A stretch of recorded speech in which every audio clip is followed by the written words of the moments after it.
पुस्तक 28 अध्याय 11 मोक्ष। काले वस्त्र पहने डाउलॉर्ड उस जलते हुए पत्थर की गुफा में बैठा था। अचानक उसकी नजर उस उड़ते हुए रास्ते पर पड़ी। उसके भीतर एक भारी भरकम और मांसल प्राणी जलते हुए पत्थरों पर रेंग रहा था। वह प्राणी एक विशाल कुल्हाड़ी लहरा रहा था और बार बार नीचे की ओर वार कर रहा था। इस मांसल प्राणी को देखकर ही कोई आसानी से बता सकता था कि इस कुल्हाड़ी में कितनी जबरदस्त शक्ति है। हालांकि कुल्हाड़ी धधकते हुए पत्थरों को बमुश्किल ही चीर पा रही थी और एक टुकड़ा काटने के लिए कुल्हाड़ी के दर्जनों वार करने पड़े। Boom boom boom. जब वे काले वस्त्रधारी डाउलॉर्ड तक पहुंचे तो प्रतिध्वनि काफी कमजोर हो चुकी थी। मोक्ष।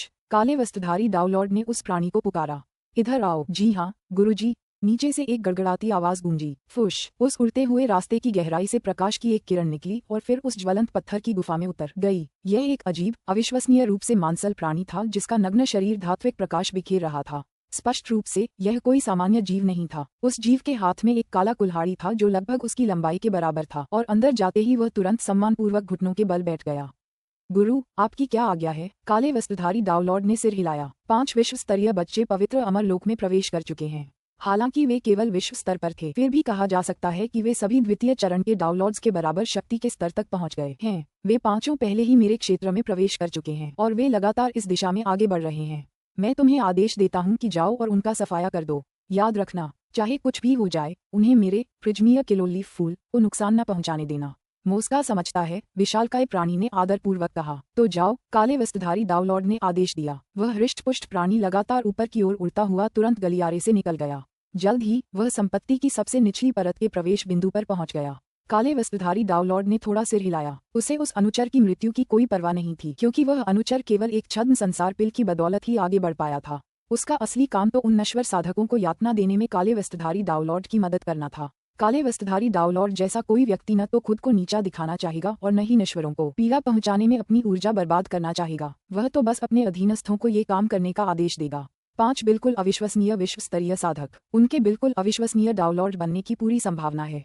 अफसोस की बात है, काले वस्त्र पहने डाउलॉर्ड ने धीमी आह भरी। तुम्हें यहाँ क्यों आना पड़ा? डाउलॉर्ड की संपत्ति के भीतर गहराई में जी निंग और बाकी 5 लोग अभी भी आगे बढ़ रहे थे। प्रिंस ग्रेटजॉय ने कहा, इस रास्ते में जरूर कोई बहुत बड़ा राज छिपा होगा। इस रास्ते पर हमें पहले ही 8 अलग अलग प्रतिबंधात्मक मोहरें मिल चुकी हैं और उन्हें तोड़ने में हमें बहुत मेहनत करनी पड़ी। अगर यह कोई महत्वपूर्ण जगह नहीं होती तो उन्होंने यहाँ इतनी सारी मोहरें क्यों लगाईं? हमने एस्टेट में कई सील तोड़ी हैं, लेकिन हमारा सामना करने के लिए कोई दुश्मन सामने नहीं आया है। शायद यहाँ कोई डाउलॉर्ड्स भी नहीं है। सोलिविन हंसा। मुझे उम्मीद है कि सब कुछ इसी तरह आसान होता रहेगा। ये तो कमाल का होगा। मुझे आशा है कि ऐसा ही होगा। वे गलियारे से गुजरते हुए संपत्ति की विभिन्न परतों में गहराई से उतरते गए। अचानक रास्ते के अंत में उनके सामने एक विशाल पत्थर का दरवाजा दिखाई दिया। ये पत्थर का दरवाजा अजीबोगरीब नक्काशी से ढका हुआ था, जिससे एक अंधेरी पापी आभा निकल रही थी। इसे देखते ही वे पांचों असहज हो गए। सच तो ये था कि उन्होंने देखा था कि ऐसा लग रहा था जैसे पूरी संपत्ति घृणा और पाप की आभा से भरी हुई थी और कुछ जगहों पर यह आभा विशेष रूप से स्पष्ट थी। चटक चटक चटक।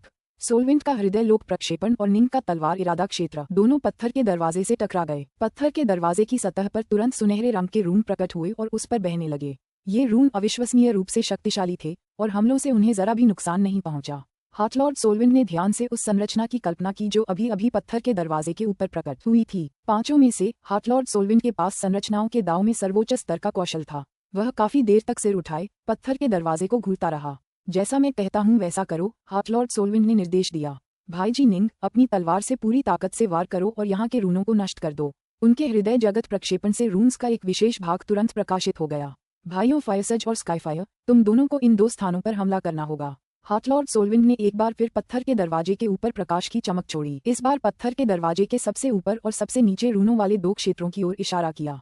भाई ग्रेटजॉय, बस तुम्हें इस दरवाजे पर पूरी ताकत से वार करना है। सोलविंड हंसा। बाकी मुझ पर छोड़ दो। संरचनाओं को भेदने के लिए कच्चे बलपूर्वक बल का प्रयोग करना अविश्वसनीय रूप से कठिन होगा। यदि आप संरचनाओं की कला में कुशल होते तो चीजें बहुत आसान होती।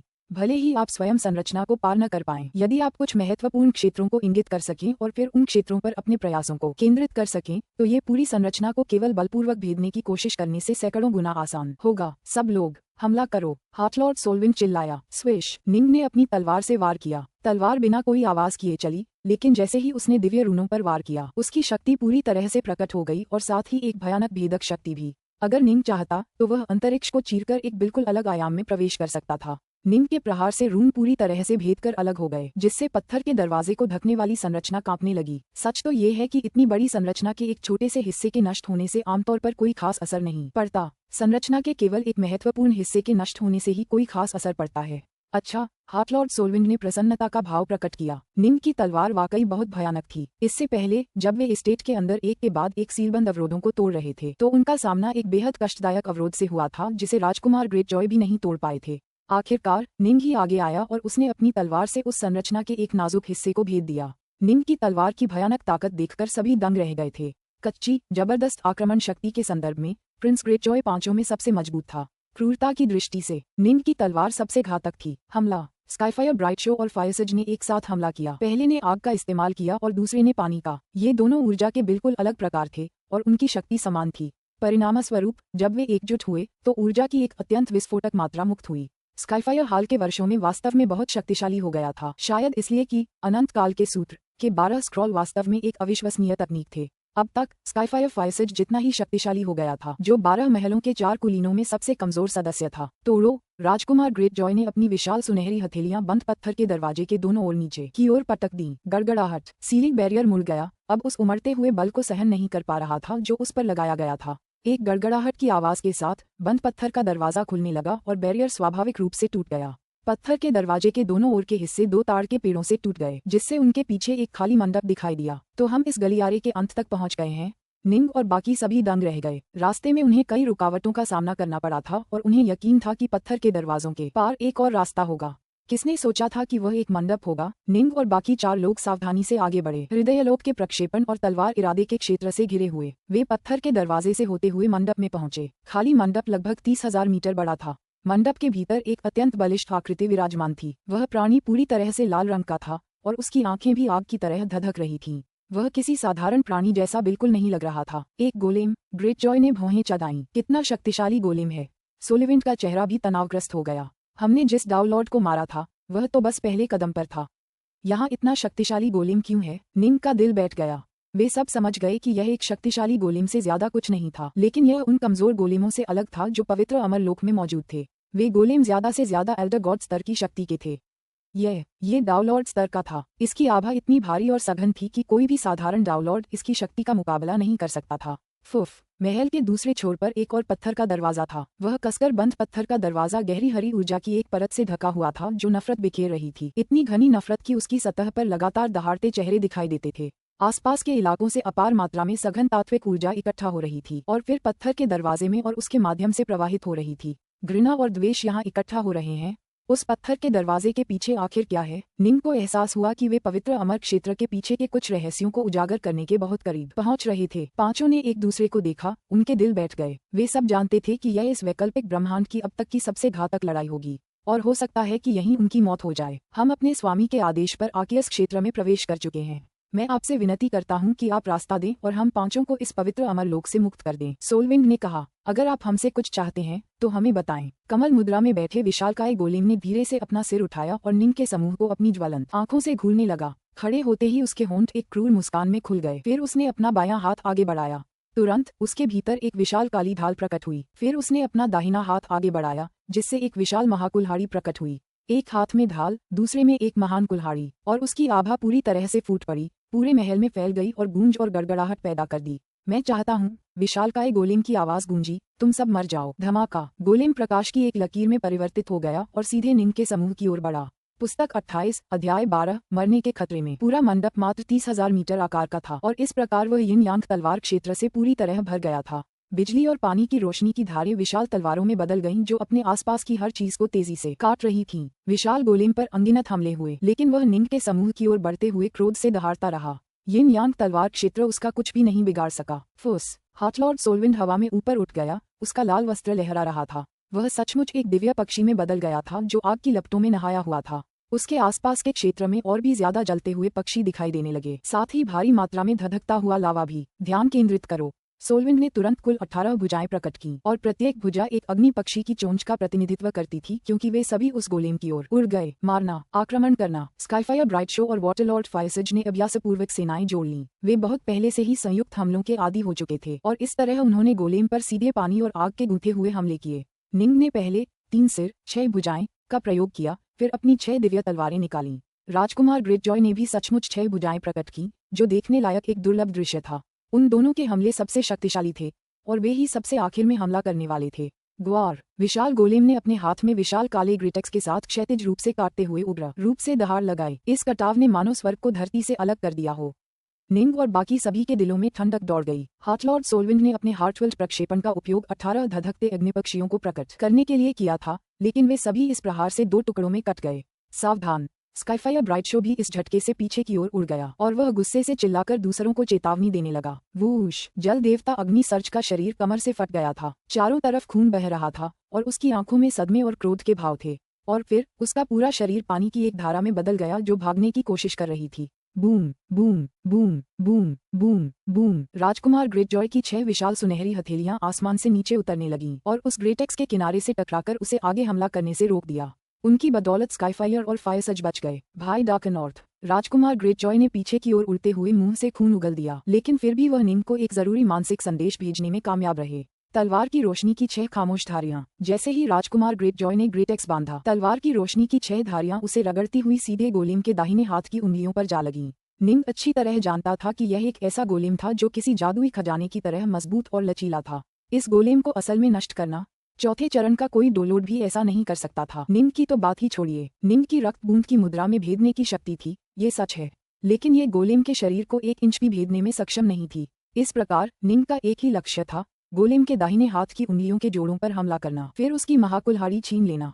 निंग बहुत जल्दी समझ गया था कि यह गोलेम महाकुल्हाड़ी चलाने में बेहद कुशल है। अगर निंग उसे निहत्था करके महाकुल्हाड़ी ले लेता तो गोलेम अपनी अधिकांश शक्ति तुरंत खो देता। ये ठीक वैसा ही था जैसे अगर निंग खुद अपनी 6 अनंत तलवारें खो देता तो वह अपनी असली शक्ति का केवल 10-20% ही इस्तेमाल कर पाता। Crunch clang. तलवार की रोशनी की 6 धारियां एक साथ गोलेम के दाहिने हाथ की अलग अलग उंगलियों के जोड़ों में चुभ गईं। रक्तबूंद मुद्रा की भयानक भेदक शक्ति के कारण शक्तिशाली गोलेम के दाहिने हाथ की उंगलियां अनायास ही थोड़ी सी ढीली पड़ गईं, जिससे महाकुल्हाड़ी पर उसकी पकड़ कमजोर पड़ गई। निंग ये देखकर बहुत खुश हुआ। जैसे ही वह आगे बढ़कर ग्रेटेक्स को पकड़ने वाला था, डार्कनॉर्थ, सावधान! सोलविंड की आवाज निंग के दिमाग में गूंज उठी। निंग का चेहरा पीला पड़ गया, क्योंकि एक विशाल ढाल पूरी तरह से अजेय शक्ति के साथ उसके सिर की ओर टूट रही थी। गोलेम ने ठंडी मुस्कान के साथ अपनी विशाल ढाल को निंग की ओर घुमाया। ढाल चलाने की कला में उसकी सबसे बड़ी महारत थी। उसे खतरनाक परिस्थितियों में अपने मालिक का रक्षक बनने के लिए बनाया गया था, ताकि उसके मालिक को कुछ अतिरिक्त समय मिल सके। कुल्हाड़ी चलाने में भी वह इतना कुशल इसलिए था क्योंकि उसे अनगिनत वर्षों से खनिक के रूप में काम सौंपा गया था। फिर भी तुलनात्मक रूप से कहें तो उसकी असली विशेषज्ञता अभी भी ढाल चलाने में ही थी। गड़गड़ाहट। जब ढाल टूटकर नीचे गिरी तो ऐसा लगा मानो आसमान खुद निंग पर दबाव डाल रहा हो। इस ढाल के एक वार से तो कोई अराजकता का तारा भी धूल में मिल जाएगा। जैसे जैसे ढाल निंग के करीब आती गई, भयानक दबाव से उत्पन्न बहुरंगी अंतरिक्ष की परतें उसके ठीक सामने दिखाई देने लगीं। निंग के पास महाकुल्हाड़ी को हथियाने का कोई रास्ता नहीं था, वह बस अपनी तलवारबाजी से अपनी रक्षा कर सकता था। बूम! ढाल सीधे निंग की 6 तलवारों पर जा गिरी। हालांकि निंग अपनी लंबी तलवारों से बचाव करने में माहिर था, लेकिन जब ताकत में इतना बड़ा अंतर था तो उसका कोई मतलब नहीं था। ढाल निंग की 6 भुजाओं को चीरती हुई निंग के शरीर से जा टकराए। निंग ने महसूस किया कि उसका सिर धुंधला हो गया है और वह एक धमाके के साथ पीछे की ओर उड़ गया। वह लगभग तुरंत ही मंडप की दीवारों से टकराया और उसके मुंह से खून की धार फूट पड़ी। प्रिंस ग्रेटजॉय, हार्टलॉर्ड सोलविंड, स्काईफायर ब्राइट शो और वाटरलॉर्ड फायरसज सभी के चेहरे ये देखकर पीले पड़ गए। वे सभी पूरी तरह से स्तब्ध थे। उस ढाल से किया गया प्रहार, यह महाकुल्हाड़ी से किए गए प्रहारों से कहीं अधिक शक्तिशाली था। तुमने तो सचमुच मेरी ग्रेटेक्स पर से पकड़ ढीली कर दी। क्या ही जबरदस्त तलवारबाजी है। मैं तुम्हारी मौत को और भी बेहतर बना दूंगा। गोलेम आगे बढ़ा, उसके हर कदम से मंडप कांप रहा था। वह एक हाथ में ढाल और दूसरे हाथ में ग्रेटेक्स लिए निंग की ओर झपटा। जाहिर है, निंग की वजह से उसकी ग्रेटेक्स पर से पकड़ थोड़ी देर के लिए छूट गई थी। इस बात ने उसे काफी परेशान कर दिया था। राजकुमार ग्रेटजॉय और बाकियों ने जब ये देखा तो उनके दिल ठंडे पड़ गए। अब उन्हें ग्रेटेक्स की कोई परवाह नहीं थी, उन्हें तो बस उस ढाल की चिंता थी। मैं निंग का दिमाग अभी भी चक्कर खा रहा था और वह धीरे धीरे पूरी तरह से होश में आ रहा था। अभी अभी वह कुछ पल के लिए पूरी तरह से बेहोश हो गया था।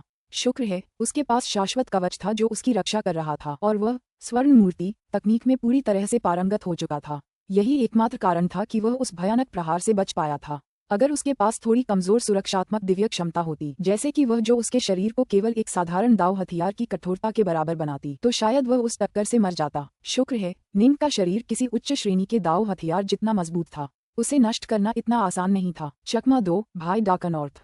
राजकुमार ग्रेटजॉय ने एक बार फिर गोलेम की ओर अपनी 6 सुनहरी हथेलियों से प्रहार किया और गोलेम ने एक बार फिर अपनी ढाल से प्रहार किया, जिससे शक्ति का वह विशाल स्तर एक बार फिर साधकों पर उतर आया। बूम! 6 स्वर्ण हथेलियां विशाल ढाल से टकरा गईं। सच तो ये है कि राजकुमार ग्रेटजॉय की हस्तकलाएं वास्तव में गोलेम की ढाल के कार्य और प्रभाव के समान ही थीं। वास्तव में राजकुमार ग्रेटजॉय की तकनीकों से दाव की गहरी समझ का पता चलता था। समस्या ये थी कि गोलेम बहुत ज्यादा शक्तिशाली था। राजकुमार ग्रेटजॉय के पास पहले चरण के दाव लॉर्ड जैसी शारीरिक शक्ति होने का बमुश्किल ही कोई गुण था, लेकिन इस गोलेम में तीसरे चरण के सर्वोच्च दाव लॉर्ड जैसी शक्ति थी।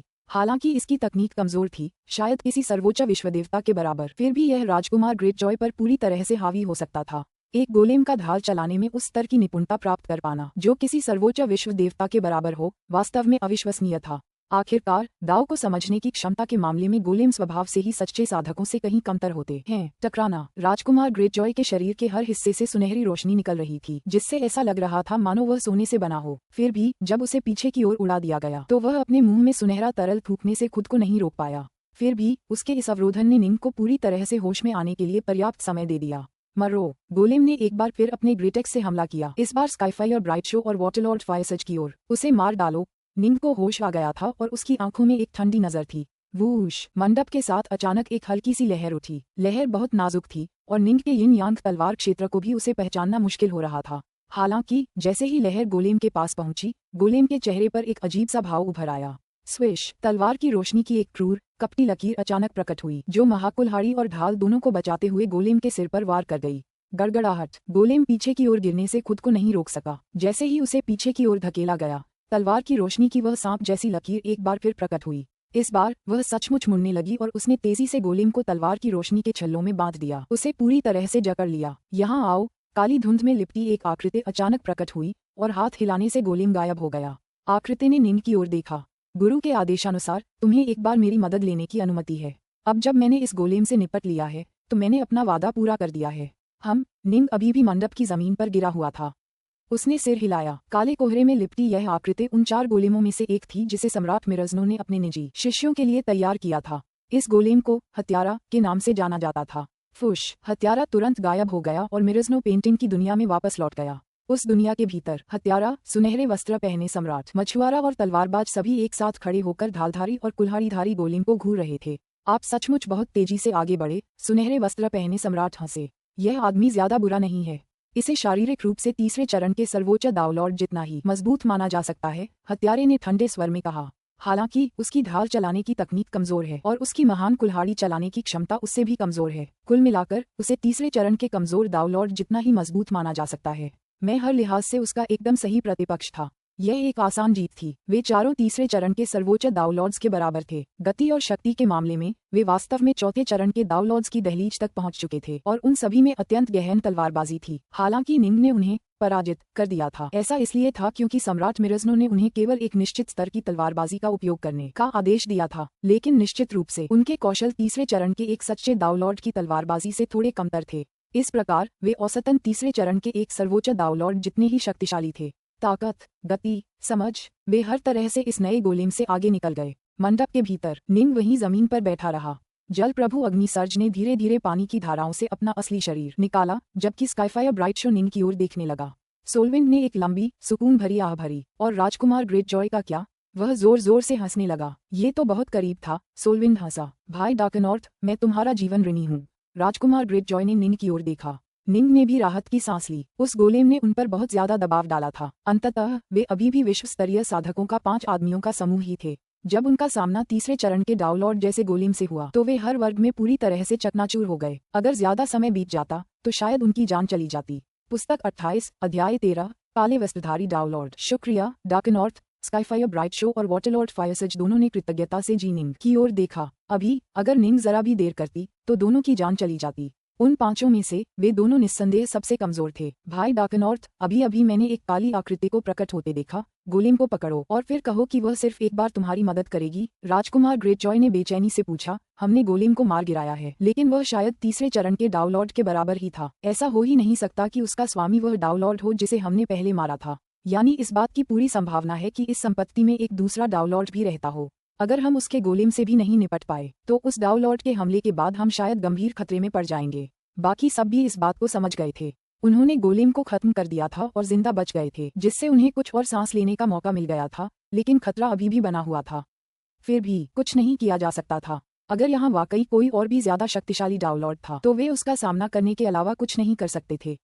आखिरकार ये डाउनलॉर्ड की जागीर थी, वे दुश्मन के इलाके में थे। हाँ, वह मेरी सिर्फ एक बार मदद कर सकता है।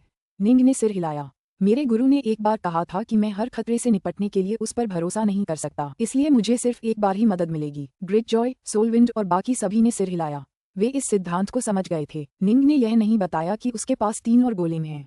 उसके लिए यही बेहतर था कि वह अपनी आस्तीन में कुछ और तुरुप के पत्ते छिपा कर रखे। स्काईफायर, तुम इंपीरियल्स के सदस्य हो, क्या तुम्हारे पास अपना कोई तुरुप का पत्ता नहीं है? अगर डार्कनॉर्थ बस 1 सेकंड भी धीमा होता तो तुम खत्म हो जाते। ग्रेटजॉय ने स्काईफायर की तरफ देखा। पांचों ने स्पेसटाइम के इस स्थानीय क्षेत्र को बाकी संपत्ति से पूरी तरह अलग कर दिया था और सोलविंड का हार्टफुल प्रोजेक्शन भी उस पर कड़ी नजर रख रहा था। कोई भी ईश्वरीय शक्ति या हार्टफोर्स उन पर जासूसी नहीं कर सकती थी। स्काईफायर अजीब तरह से हंसा। तो क्या हुआ अगर मैं ब्राइट शो इंपीरियल हूँ? राज्य में शामिल होने के कुछ ही समय बाद हेगेमॉन मुझे घसीटकर यहाँ आकियस क्षेत्र में भेज दिया। चूंकि इस साहसिक कार्य का मुख्य उद्देश्य मुझे सीखना और विकसित करना है, इसलिए उसने स्वाभाविक रूप से मुझे कोई भी सुरक्षात्मक खजाना देने से इनकार कर दिया। एक बार जब आपके पास बहुत सारे तुरुप के पत्ते हो जाते हैं तो इस तरह का भ्रमण अब साहसिक कार्य नहीं बल्कि पर्यटन बन जाएगा। तो मेरे पास वास्तव में कोई तुरुप का पत्ता नहीं है। निंग और अन्य लोग ये सुनकर सचमुच आश्चर्यचकित हो गए। उनके जैसे साधकों के लिए विशेष रूप से शक्तिशाली तुरुप के पत्ते हासिल करना बहुत मुश्किल था। निंग को खुद सम्राट मिरजनो का निजी शिष्य बनना पड़ा, इससे पहले कि उसे पता चले कि उसके पास 4 गोलेम होंगे जो एक बार उसकी मदद कर सकते हैं। बहुत संभव है कि सम्राट मिरजनो के बाकी शिष्य भी इस बात का खुलासा न करें। एक गोलेम जितना ज्यादा शक्तिशाली होता उतना ही ज्यादा मूल्यवान होता। एक गोलेम जो वर्ज स्तर के डाउनलॉर्ड के बराबर हो एक अनमोल खजाना होता। यहाँ तक कि तलवार महल भी अनगिनत अराजकता चक्रों के दौरान ऐसे कुछ ही गोलेम हासिल कर पाया था। डाउनलॉर्ड ऑलगॉट कला कौशल का एक अद्भुत महागुरु था, लेकिन वह भी अपने जीवन काल में केवल एक ही ऐसा गोलेम बना पाया जिसे बेचने के बारे में वह कभी सोच भी नहीं सकता था। आखिरकार ऐसा कोई दूसरा गोलाम नहीं मिल सकता था जिसमें इतनी जबरदस्त शक्ति और अटूट वफादारी हो। सम्राट मिरजनो के पास भी ऐसी ही शक्ति वाला सिर्फ एक गोलेम था। अंततः उन्होंने उसे 40 गोलेमों के बदले में बेच दिया, जो तीसरे चरण के सर्वोच्च डाउनलॉर्ड्स के बराबर थे, जिन्हें उन्होंने अपने निजी शिष्यों के लिए छोड़ दिया था। इस प्रकार किसी के लिए भी सचमुच शक्तिशाली गोलेम प्राप्त करना अत्यंत दुर्लभ और कठिन था।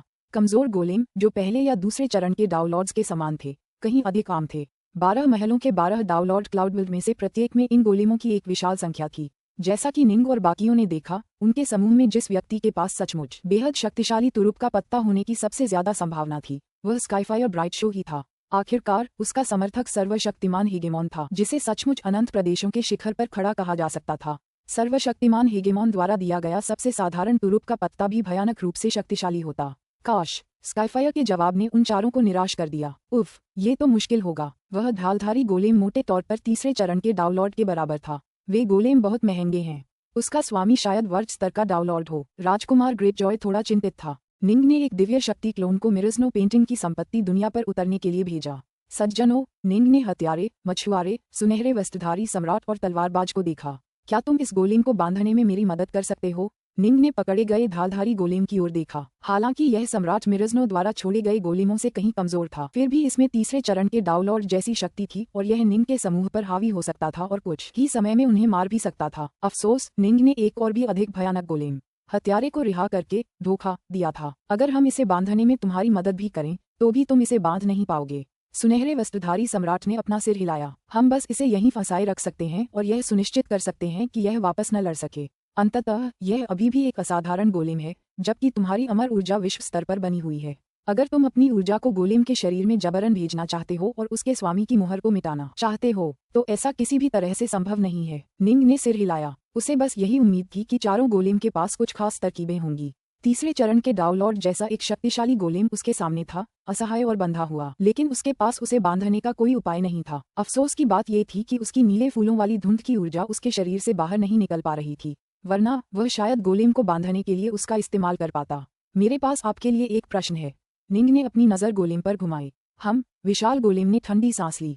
संघर्ष करना बंद करो, साले। तुम पांचों मरने वाले हो। तुम्हें अंदाजा भी नहीं है कि तुमने अभी किसे नाराज किया है। ओह, और हमने अभी किसे नाराज किया? निंग मुस्कुराया। विशाल गोलेम ने अपनी निगाहों से उस क्षेत्र को घूरा। उसकी आंखें आग की तरह धधक रही थीं।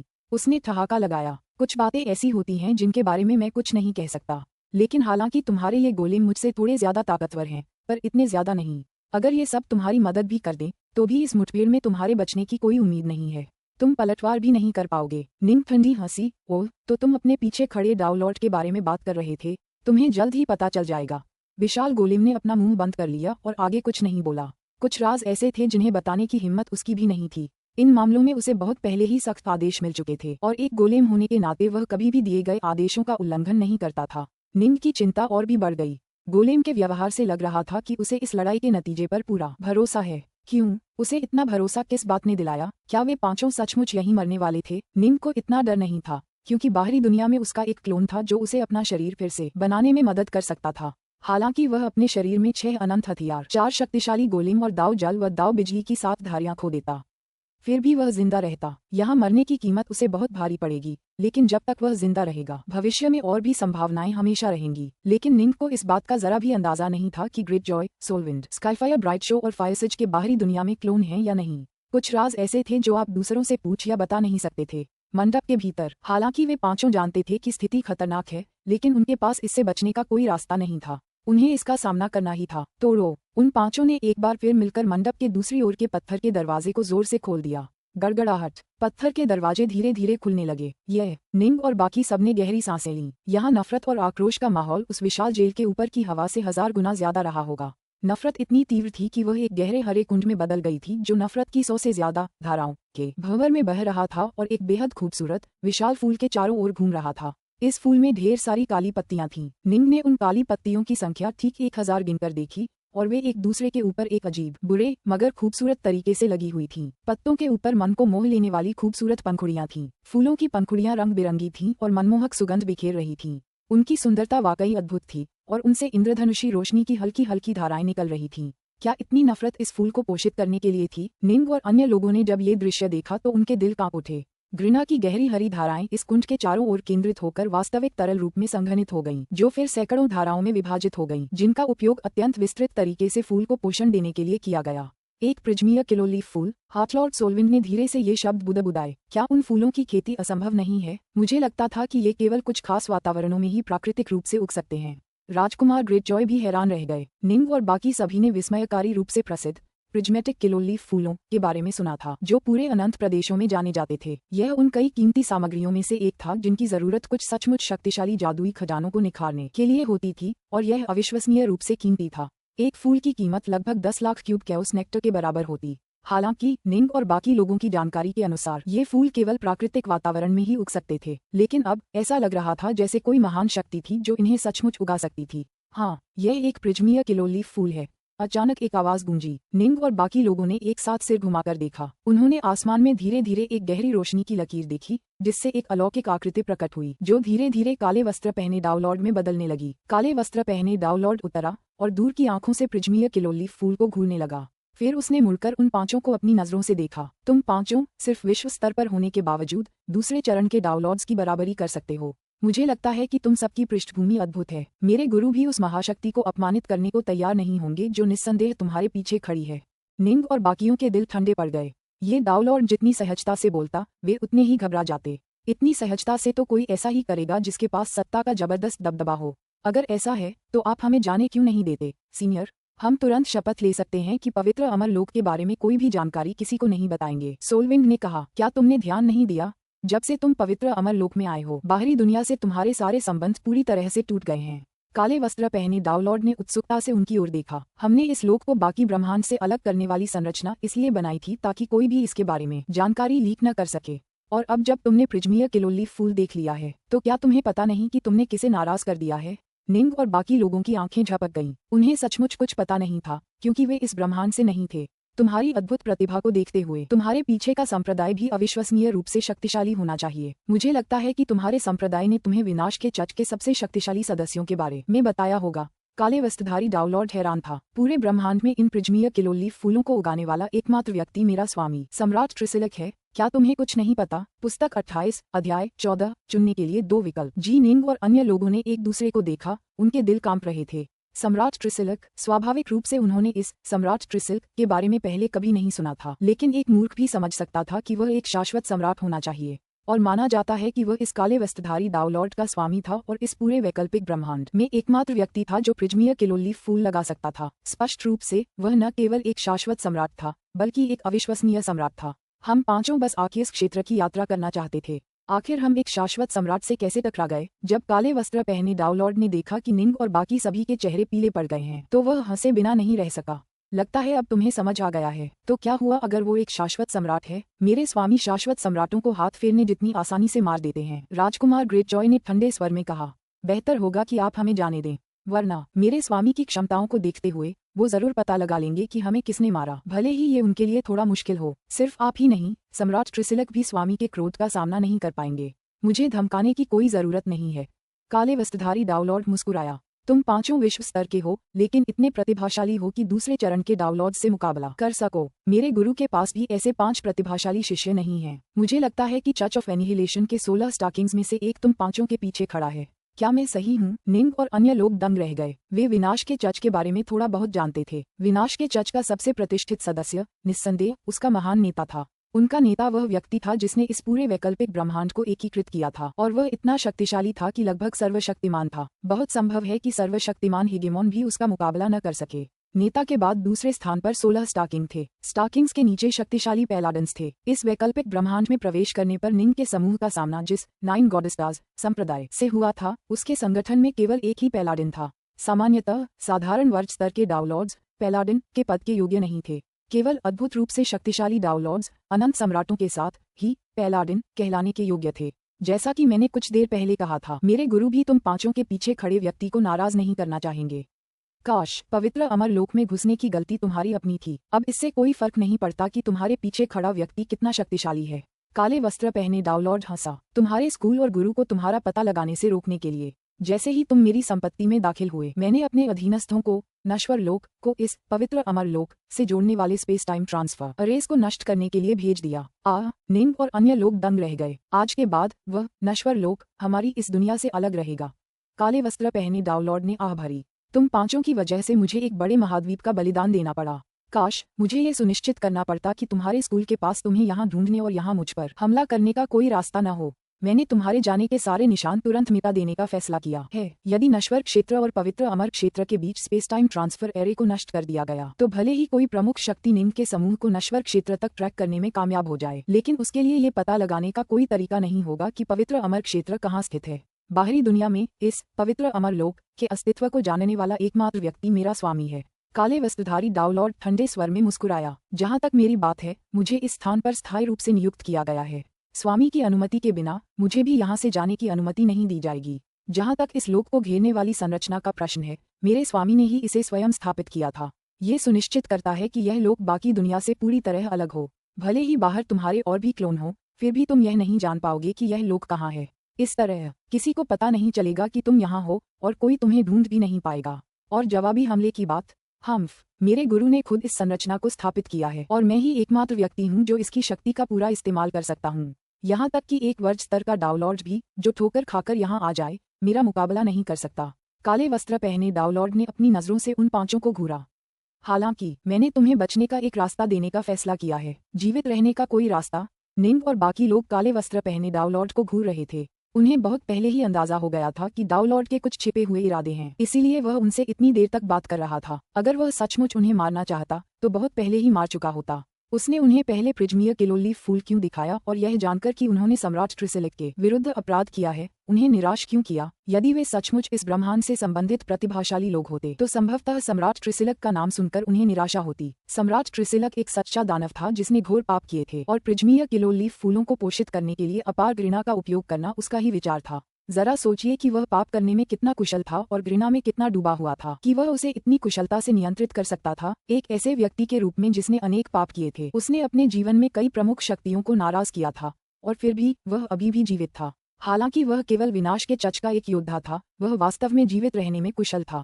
सबसे महत्वपूर्ण बात यह थी कि सम्राट ट्रिसिलक की असली विशेषज्ञता यातना देने में थी। वह दावलॉर्ड्स को भी पागलपन की हद तक यातना दे सकता था, जिससे वे आत्महत्या या उसके अधीन होने का विकल्प चुन सकते थे। उसके सभी शिष्य भी यातना देने में कुशल थे। हाँ, बचने का एक तरीका।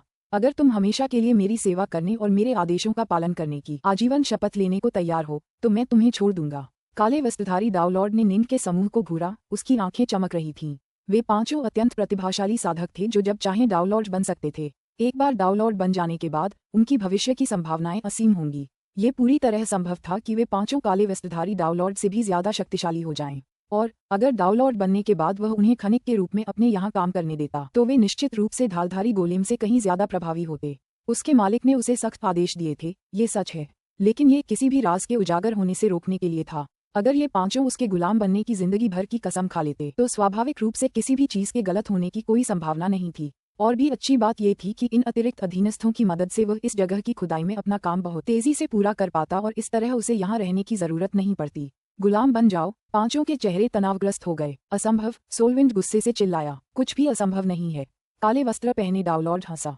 मृत्यु के सामने सब कुछ संभव हो जाता है। अपनी शर्तें बदलो, सोलविंड गुर्राया। हम तुम्हारे गुलाम बनने से पहले ही मर जाएंगे। हम तुम्हारे लिए काम कर सकते हैं और कसम खा सकते हैं कि इस जगह के बारे में बाहरी दुनिया को कोई जानकारी नहीं देंगे, लेकिन हम तुम्हारे गुलाम बिल्कुल नहीं बनेंगे। काले वस्त्र पहने दावलॉर्ड के चेहरे से मुस्कान गायब हो गई और उसकी जगह एक बर्फीली ठंडक छा गई। तुम्हारे पास एक ही रास्ता है, गुलाम बनकर जियो या मर जाओ। आइए इस पर विचार करें, सोलविंड ने दांत पीसते हुए कहा। काले वस्त्रधारी दावलॉर्ड ने उन पांचों को ठंडी निगाहों से देखा। जल्दी करो। जैसे ही उसने कहा, उसके आसपास हवा में एक जंगली सांप प्रकट होने लगा। वह विशालकाय सांप काले वस्त्रधारी दावलॉर्ड के चारों ओर लिपटा हुआ अपनी भावशून्य सरीसृप जैसी आंखों से निंग के समूह को ठंडी निगाहों से घूर रहा था। निंग और बाकी लोग ये देखकर कांप उठे। उन्हें पता था कि यह शायद उन्हें एक ही वार में खत्म कर देगा। हमें क्या करना चाहिए? सोलविंड, निंग, ग्रेटजॉय, स्काईफायर और फायरसज ने एक दूसरे को देखा। इस संरचना की शक्ति सचमुच अविश्वसनीय है। वह सच कह रहा था। यहाँ पवित्र अमर लोक में वर्ज स्तर के दावलॉर्ड भी उसे हरा नहीं पाएंगे। राजकुमार ग्रेटजॉय ने मन ही मन कहा, हमें क्या करना चाहिए? मेरे पास कुछ तुरुप के पत्ते हैं, लेकिन वे ज्यादा से ज्यादा तीसरे चरण के दावलॉर्ड से ही निपट पाएंगे। वे उस ढालधारी गोलेम से निपटने के लिए भी पर्याप्त नहीं होंगे जिससे हमने अभी अभी लड़ाई की है। इस दावलॉर्ड से तो और भी कम। ठीक है। फायरसज के चेहरे पर भी एक भद्दा भाव था। स्काईफायर के बारे में तो उसने कुछ नहीं कहा। उसके पास वाकई कोई तुरुप का पत्ता नहीं था। काले वस्त्र पहने दावलॉर्ड प्रिजमियर किलोलीफ फूल के पास इत्मीनान से बैठा था। विशाल काला सांप उसके चारों ओर कुंडली मारे बैठा था।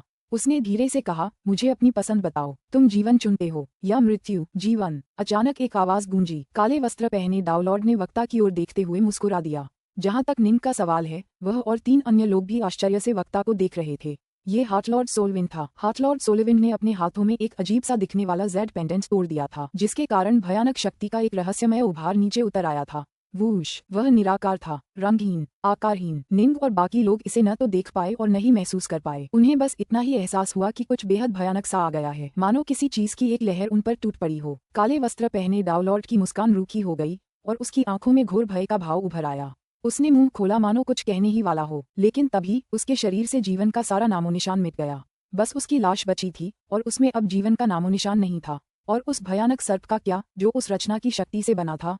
वह पूरी तरह से गायब हो गया। वह मर गया। निंग और अन्य 3 लोग हार्टलॉर्ड सोलविंड को घूरते हुए हैरान रह गए। उफ, बस यूं ही मुझे हार्टफोर्स पैलेस द्वारा दी गई जीवन रक्षक दाव सील का इस्तेमाल करने के लिए मजबूर होना पड़ा। हार्टलॉर्ड सोलविंड ने धीरे से आह भरी। ऐसी दाव सील कहीं भी बिक्री के लिए उपलब्ध नहीं है। प्रत्येक सील की शक्ति अविश्वसनीय रूप से महान है। पैलेस लॉर्ड द्वारा अपनी अधिकतम शक्ति के 30% से वार करने के बराबर। यह आसानी से एक वर्ज स्तर के दावलॉर्ड को भी मार सकता है। निंग और अन्य लोग अवाक रह गए। हे भगवान, क्या हृदय के महल के स्वामी द्वारा दिए गए 30% अधिकतम शक्ति के प्रहार के बराबर एक दाव सील है? हृदय बल महल में वास्तव में बहुत कम दावलॉर्ड थे, लेकिन ये 12 महलों में से सबसे भयानक महलों में से एक था, क्योंकि उनमें से प्रत्येक वास्तव में अविश्वसनीय रूप से शक्तिशाली था। जहाँ तक महल स्वामी का सवाल है, अगर वह व्यक्तिगत रूप से हस्तक्षेप करते तो शाश्वत सम्राट भी डर के मारे पीले पड़ जाते और भाग जाते। एक ऐसा प्रहार जिसमें उसकी पूरी शक्ति का 30% निहित था। ऐसा प्रहार एक निश्चित सीमा तक शाश्वत सम्राटों को भी खतरे में डाल सकता था, साधारण दावलॉर्ड्स को तो और भी अधिक। वह दाव सील थोड़ी हास्यास्पद है। राजकुमार ग्रेटजॉय दंग रह गया। क्या तुम्हें यकीन है कि तुम ही इंपीरियल हो? वह नहीं। फायरसज ने स्काईफायर ब्राइट शो की ओर देखा। ये तो बस। स्काईफायर ब्राइट शो बुदबुदाया। हमारा हार्टफोर्स पैलेस आपके महलों से अलग है। हमारे सदस्य बहुत कम हैं, इसलिए हम हर सदस्य के साथ वैसा ही व्यवहार करते हैं जैसा हम अपने परिवार के साथ करते हैं। मुझे इस साहसिक कार्य के लिए स्वाभाविक रूप से कुछ सुरक्षात्मक उपाय दिए गए थे। हार्टलॉर्ड सोलविंड मुस्कुराए। अफसोस की बात है, मुझे इस स्तर की शक्ति वाली केवल 2 दाव सीलें दी गईं। तुम्हारे पास एक और है। बाकी चारों ईर्ष्यालु होने लगे थे। ऐसा लग रहा था मानो पुरानी कहावत, कम ही ज्यादा है, सच हो। हार्टफोर्स पैलेस में बहुत कम सदस्य थे, इसलिए वह अपने उन चंद सदस्यों के प्रति बेहद दयालु था। राजकुमार ग्रेटजॉय ने काली पोशाक पहने डाउलॉर्ड की बैठी हुई बेजान लाश पर नजर डाली। काली पोशाक पहने डाउलॉर्ड के चेहरे पर भयानक भय था और उसका मुंह खुला हुआ था। साफ जाहिर था कि मौत उस पर अविश्वसनीय तेजी से टूट पड़ी थी। वह अभी भी विस्मय में डूबा हुआ मर गया था। पुस्तक 28 अध्याय 15 पवित्र अमर क्षेत्र का रहस्य। हार्टलॉर्ड सोलविंड ने काले वस्त्र पहने डाउलॉर्ड की लाश को घूरते हुए कहा, ये डाउलॉर्ड वाकई असाधारण था। पवित्र अमर लोक में वह संभवतः दूसरा और आखिरी डाउलॉर्ड था। अब जब वह मर चुका है तो हम शायद जल्द ही यहाँ से निकल जाएंगे। हो सकता है कि उसके गुरु सम्राट ट्रिसिलक के पास कुछ अनोखे तरीके हों जिनसे वह अपने शिष्य की मृत्यु के बारे में सचेत हो जाए। हो सकता है कि वह अभी इस ओर आ रहा हो। उसके आते ही हम सचमुच बर्बाद हो जाएंगे। हमें जल्द से जल्द यहाँ से निकल जाना चाहिए। निंग और अन्य सभी ने सिर हिलाया। हृदय के महल ने सोलविंड को एक शक्तिशाली सुरक्षात्मक दाव मुहर तो दे दी होगी, लेकिन यह एक शाश्वत सम्राट को मारने के लिए पर्याप्त नहीं होगा। ज्यादा से ज्यादा यह उसे कुछ समय के लिए बांध ही देगा। अगर महल का स्वामी स्वयं उपस्थित भी होता तो भी उसके लिए एक शाश्वत सम्राट को मारना काफी मुश्किल होता। मैं अभी लाश ले जाऊंगा। पवित्र अमर लोक से भागने के बाद हम उसके भंडार के खजानों को बांधकर बांट सकते हैं, सोलविंड ने कहा। नहीं, राजकुमार ग्रेटजॉय ने तुरंत तर्क दिया। सोलविंड, तुमने उसे मारने के लिए एक जीवन रक्षक दाव सील का इस्तेमाल किया। सारे खजाने स्वाभाविक रूप से तुम्हारे होंगे। तुमने एक दाव सील का इस्तेमाल किया जो हार्टफोर्स पैलेस के महल स्वामी के अधिकतम शक्ति प्रहार का 30% था। मुझे लगता है कि हम इस दाव लॉर्ड की सारी चीजें बेच भी दें तो भी उनकी कीमत उस दाव सील जितनी नहीं होगी। अगर तुम सब कुछ ले भी लो तो भी तुम पीछे रह जाओगे। सोलविंड अवाक रह गया। ठीक है सोलविंड, स्काईफायर ब्राइट शो ने भी यही कहा। हम तुम्हारा इस तरह फायदा नहीं उठाएंगे। हम पहले चरण के उस कमजोर डाउलॉर्ड को मारकर मिले खजानों को बांट सकते हैं, लेकिन उस गोलेम और इस काले वस्त्रधारी डाउलॉर्ड के खजाने क्रमशः डार्कनॉर्थ और तुम्हारे होंगे। तुमने एक बेहद शक्तिशाली दाव सील का इस्तेमाल किया, जबकि भाई डार्कनॉर्थ को अपने सहायक से मिली उस कृपा का इस्तेमाल करना पड़ा। ये दोनों मामले तुलनीय नहीं हैं। भाई डार्कनॉर्थ ने उस गोलेम को पकड़ लिया, लेकिन हम उसे किसी भी तरह बांट नहीं सकते। हालांकि डाउलॉर्ड के खजाने सबके काम के हैं, सोलविंड ने तर्क दिया। अनावश्यक बकवास बंद करो। हम इसे नहीं ले रहे हैं और आप हमें इसके विपरीत समझाने के लिए कुछ भी नहीं कर सकते। निंग और बाकी सभी लोग सोलविंड के सुझावों को ठुकराते हुए हंस पड़े। वे एक दूसरे को हजारों सालों से जानते थे और सभी एक दूसरे के साथ काफी दोस्ताना व्यवहार रखते थे। खोज में सोलविंड सबसे तार्किक और सबसे भरोसेमंद था। सोलविंड ने अपना सिर हिलाया, फिर हार मानते हुए कहा, ठीक है, मैं बेशर्मी से सब कुछ स्वीकार कर लूंगा। ठीक है, ये प्रिज्मिया किलोलीफ फूल भी लगभग पूरी तरह पक चुका है। चलो इसे तोड़ लेते हैं। मैं काले वस्त्रधारी डाउलॉर्ड के सारे खजाने ले लूंगा, लेकिन हम फूल की कीमत बाद में बांट सकते हैं। मान गया, पहले इसकी कटाई करो। जलदेव अग्निसर्ज ने अपना हाथ हिलाया। तुरंत ही पानी की एक धारा फूट पड़ी और एक विशाल हाथ का रूप ले लिया, जिसने दूर खड़े सुंदर फूल को धीरे से अपने हाथों में लिया और फिर उसे एक ही बार में तोड़ लिया। आओ हम खोज जारी रखें, प्रिंस ग्रेटजॉय ने कहा। हमें अभी भी इस संरचना का मूल खोजना बाकी है। हमें इस संरचना को तोड़ना होगा, तभी हम इस पवित्र अमर क्षेत्र को छोड़ पाएंगे। निंग और बाकी पांचों ने एक बार फिर तेजी से आगे बढ़ना शुरू कर दिया। उनके पास बाद में खजानों को बांटने के लिए काफी समय होगा। अभी इस पवित्र अमर लोक में बिताया गया हर एक अतिरिक्त सेकंड उनके लिए खतरे का एक और सेकंड था। कौन जाने सम्राट ट्रिसिलक कब वापस आएंगे। हालांकि तार्किक रूप से पवित्र अमर लोक में एक विशाल संरचना थी जो उसे बाहरी दुनिया से पूरी तरह अलग करती थी, जिसका मतलब था कि सम्राट ट्रिसिलक को काले वस्त्रधारी डाउलॉर्ड की मौत का पता नहीं चलना चाहिए था। लेकिन आखिरकार यह शाश्वत सम्राट ही थे जिन्होंने ये संरचना बनाई थी। हो सकता है उन्होंने कुछ ऐसे तंत्र बनाए हों जिनसे उन्हें पवित्र अमर लोक में हो रही घटनाओं के बारे में पता चलता हो। वह एक शाश्वत सम्राट था। अगर वह बहुत दूर भी होता तो भी उसे पवित्र अमर लोक तक पहुंचने में शायद ज्यादा समय नहीं लगता। अगर वे पांचों यहाँ पकड़े गए तो उनका अंत हो जाएगा। जल्दी करो, चलो चलें। उनके सामने अब कोई बाधा नहीं थी। आखिरकार फूलों के रोपण का स्थान पूरी संपत्ति में सबसे महत्वपूर्ण स्थान था। उन्होंने अपने सामने विशाल पत्थर के दरवाजे को धक्का देकर खोला तो उन्हें उसके पीछे एक गोलाकार दालान दिखाई दिया। दालान दिव्य रूनों से बनी जटिल संरचनाओं से भरा था और रूनों के माध्यम से अविश्वसनीय शक्ति के साथ अमर ऊर्जा प्रवाहित हो रही थी। 10,000 से ज्यादा विचित्र प्रकार के पत्थर भी मौजूद थे। कुछ पत्थर रत्न जैसे थे, कुछ सफेद और चिकने, कुछ गहरे और उदास, और कुछ से अविश्वसनीय ठंडक की आभा निकल रही थी। इस जगह पर तरह तरह के अजीबोगरीब पत्थर बिखरे पड़े थे। हम अमीर हैं। राजकुमार ग्रेटजॉय की आंखें बाहर निकल आईं। इतने सारे खजाने। सोलविंड ने अपनी निगाह से कमरे को देखा। कुल मिलाकर इन पत्थरों का मूल्य कम से कम 10 मिलियन घन होना चाहिए। निंग इसके निहितार्थ से हैरान था। हे भगवान, 10 लाख घन, यह एक बहुत बड़ी रकम थी, यहाँ तक कि एक वर्ज लेवल डाउलॉर्ड के लिए भी। लेकिन इन पत्थरों का इस्तेमाल सिर्फ इस संरचना को शक्ति प्रदान करने के लिए किया जा रहा था। हम इन खजानों को 5 हिस्सों में बांटेंगे। हम में से हर एक को एक हिस्सा मिलेगा, सोलविंड ने कहा। आहा, ठीक है, हम बेशर्मी से उस सुझाव को मान लेंगे। सही सही, ग्रेटजॉय और जी निंग ने भी मना नहीं किया। सच तो ये है कि सभी लोग हैरान और सशंकित थे। काले वस्त्रधारी डाउलॉर्ड ने जो बताया था उसके अनुसार यह संरचना उस शाश्वत सम्राट ने स्वयं स्थापित की थी, जिसने काले वस्त्रधारी डाउलॉर्ड को इस स्थान की रक्षा करने का आदेश दिया था। इस स्थान में ऐसा कौन सा रहस्य छिपा था कि शाश्वत सम्राट ने इतने शक्तिशाली डाउलॉर्ड को यहाँ स्थायी रूप से रहने का आदेश दिया? उसने इतनी बड़ी कीमत चुकाकर स्वयं यहाँ इतनी जटिल संरचना क्यों स्थापित की? इस संरचना पर किसी का नियंत्रण नहीं है और संरचना का केंद्र किसी भी संरचना का सबसे कमजोर हिस्सा होता है। इसे तोड़ना आसान होगा। सब लोग हिलना मत, मुझे इससे निपटने दो, सोलविंड ने कहा। यद्यपि इस संरचना का नियंत्रण किसी के पास नहीं था, फिर भी इसे तोड़ने के लिए डाउलॉर्ड स्तर की शक्ति वाले किसी व्यक्ति की आवश्यकता थी। सोलविंड ने ध्यान से एक के बाद एक कीमती पत्थर उठाए। कुल 12 पत्थर उठाने के बाद उस दल की शक्ति क्षीण होने लगी। सोलविंड मुस्कुराया, अब तुम जो चाहो कर सकते हो। ये दल अब हमसे लड़ने में सक्षम नहीं है। सही, आओ इसे करें। निंग और बाकी सभी ने मिलकर काम किया और उनमें से प्रत्येक ने मौजूद कुल खजानों का लगभग 5वां हिस्सा इकट्ठा किया। सभी खजानों के इकट्ठा हो जाने के बाद ये संरचना स्वाभाविक रूप से बिखर गई। ये संरचना पूरी हो गई है। अब हम जा सकते हैं, राजकुमार ग्रेटजॉय ने प्रसन्नता से कहा। हालांकि हम अभी तक यह नहीं जान पाए हैं कि इस जगह में कौन से रहस्य छिपे हैं, ताकि कोई शाश्वत सम्राट इस जगह पर संरचनाएं और पहरेदार दोनों स्थापित कर सके। इस संपत्ति से बाहर जाने के लिए कोई और रास्ता नहीं है, सोलविंड ने कहा। रहस्यों से कोई फर्क नहीं पड़ता, चलो पहले चलते हैं। मान गया। उनके पास वास्तव में कोई और रास्ता नहीं था। वे उस संपदा में जितना अंदर जा सकते थे जा चुके थे और उन्होंने संपदा की सबसे निचली परत में संरचना के मूल को पहले ही खोज लिया था। स्वूश स्वूश स्वूश स्वूश स्वूश। निंग और बाकी लोग अविश्वसनीय रूप से तेज गति से आगे बढ़े। बस एक ही सांस में वे उस जगह से बाहर निकल गए। अब उन्हें रोकने के लिए कोई बाधा नहीं थी। अरे, निंग और बाकी लोगों ने सिर उठाकर आसमान की ओर देखा।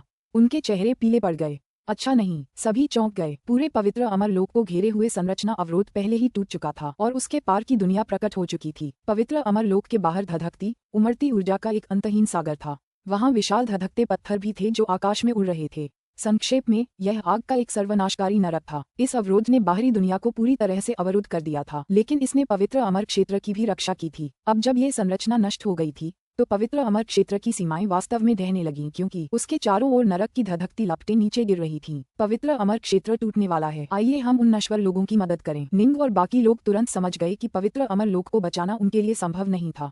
वे तुरंत उन जगहों पर टेलीपोर्ट होने लगे जहाँ साधक इकट्ठा थे। अभी कुछ ही देर पहले साधक अपने दुस्वप्न से मुक्त होकर पुनः स्वतंत्र हुए थे। वे अपने लिए घर बसाने की योजना बना रहे थे कि अचानक आकाश में कुछ भयानक प्रकट हुआ। प्रज्वलित ऊर्जा की अनंत बहती धाराएं उनकी ओर नीचे की ओर बहने लगीं। वे सभी जानते थे कि उनकी मृत्यु होने वाली है। वे बस देख सकते थे कि कैसे नर्क की आग उनकी ओर बरसने लगी। उनके पास प्रतिरोध करने का कोई रास्ता नहीं था। यहाँ आओ, निंग कहीं से प्रकट हुआ। फिर उसने अपना हाथ हिलाया और 10 लाख से अधिक साधकों को अपनी संपदा खजाने में खींच लिया। इधर आओ।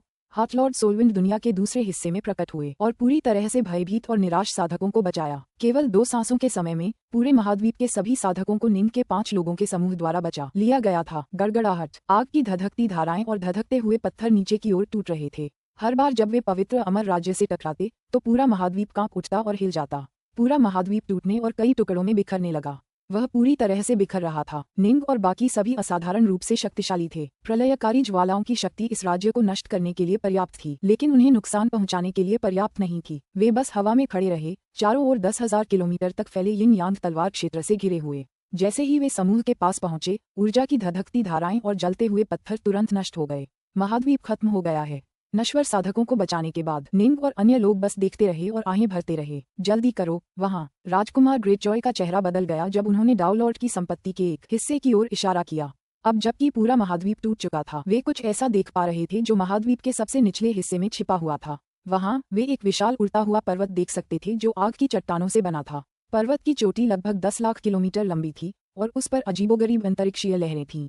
डार्कस्पेस फ्लेमस्टोन का एक पूरा पहाड़।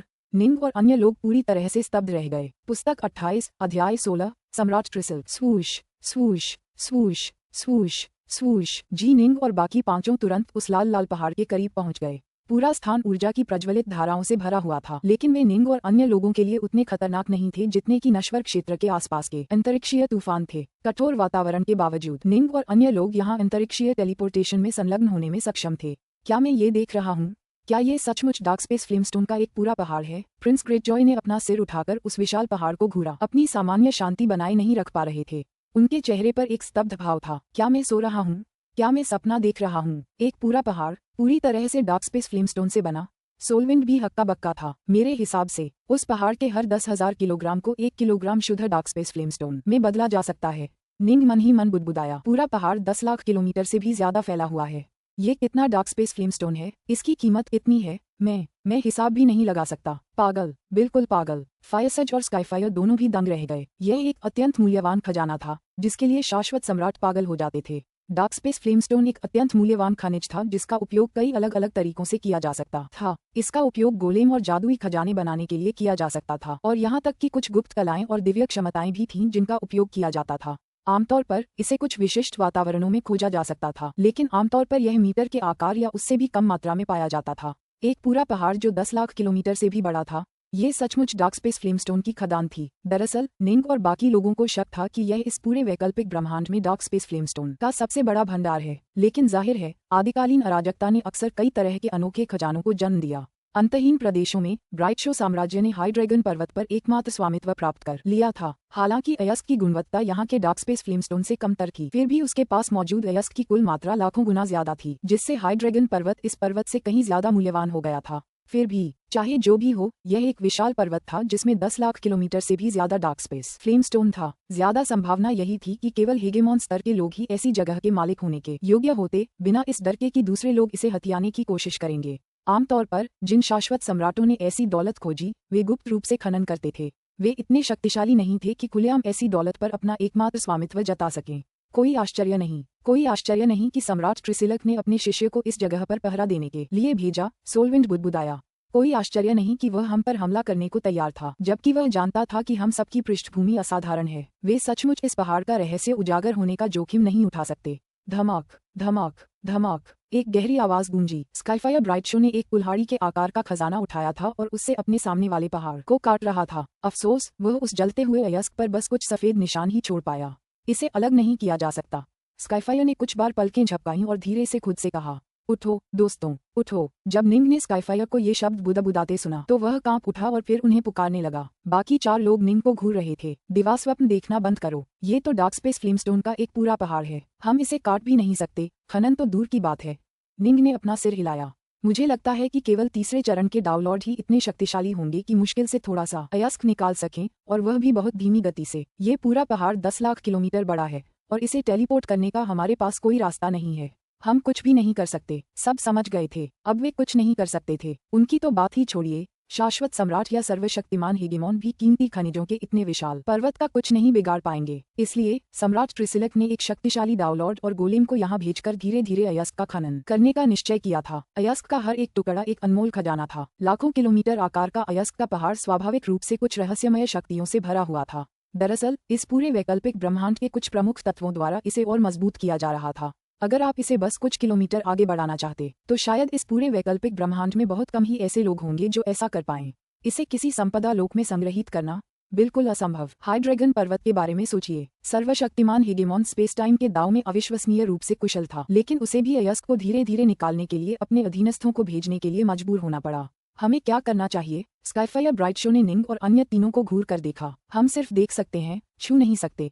निंग ने अपना सिर हिलाया। वास्तव में हम कुछ नहीं कर सकते। सोलविंड ने भी अपना सिर हिलाया।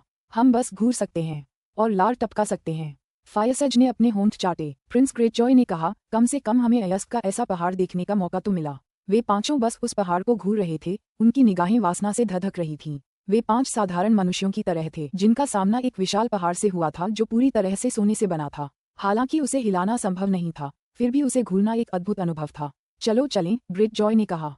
अगर हमने ज्यादा समय बर्बाद किया और सम्राट ट्रिसिलक के हाथों पकड़े गए तो हम मुसीबत में पड़ जाएंगे। चल दर, अंततः यह ऐसी चीज नहीं है जिसे हम रखने के योग्य हैं। निंग और बाकी सभी लोग प्रतिभाशाली थे। हालांकि वे कुछ देर के लिए इस दृश्य को देखकर स्तब्ध रह गए, लेकिन जल्द ही उन्होंने वहां से चले जाने का फैसला कर लिया। फुफ, राजकुमार ग्रेटजॉय ने उनके उड़ने वाले जहाज पर नियंत्रण कर लिया और वे तेज गति से इस जगह से चले गए। अगर आप इतनी अविश्वसनीय रूप से मूल्यवान जगह पर कब्जा करना चाहते थे तो आपके पास उतनी ही शक्ति होनी चाहिए थी। अगर आप इतने शक्तिशाली नहीं थे तो आपको सम्राट ट्रिसिलक जैसा करना होगा।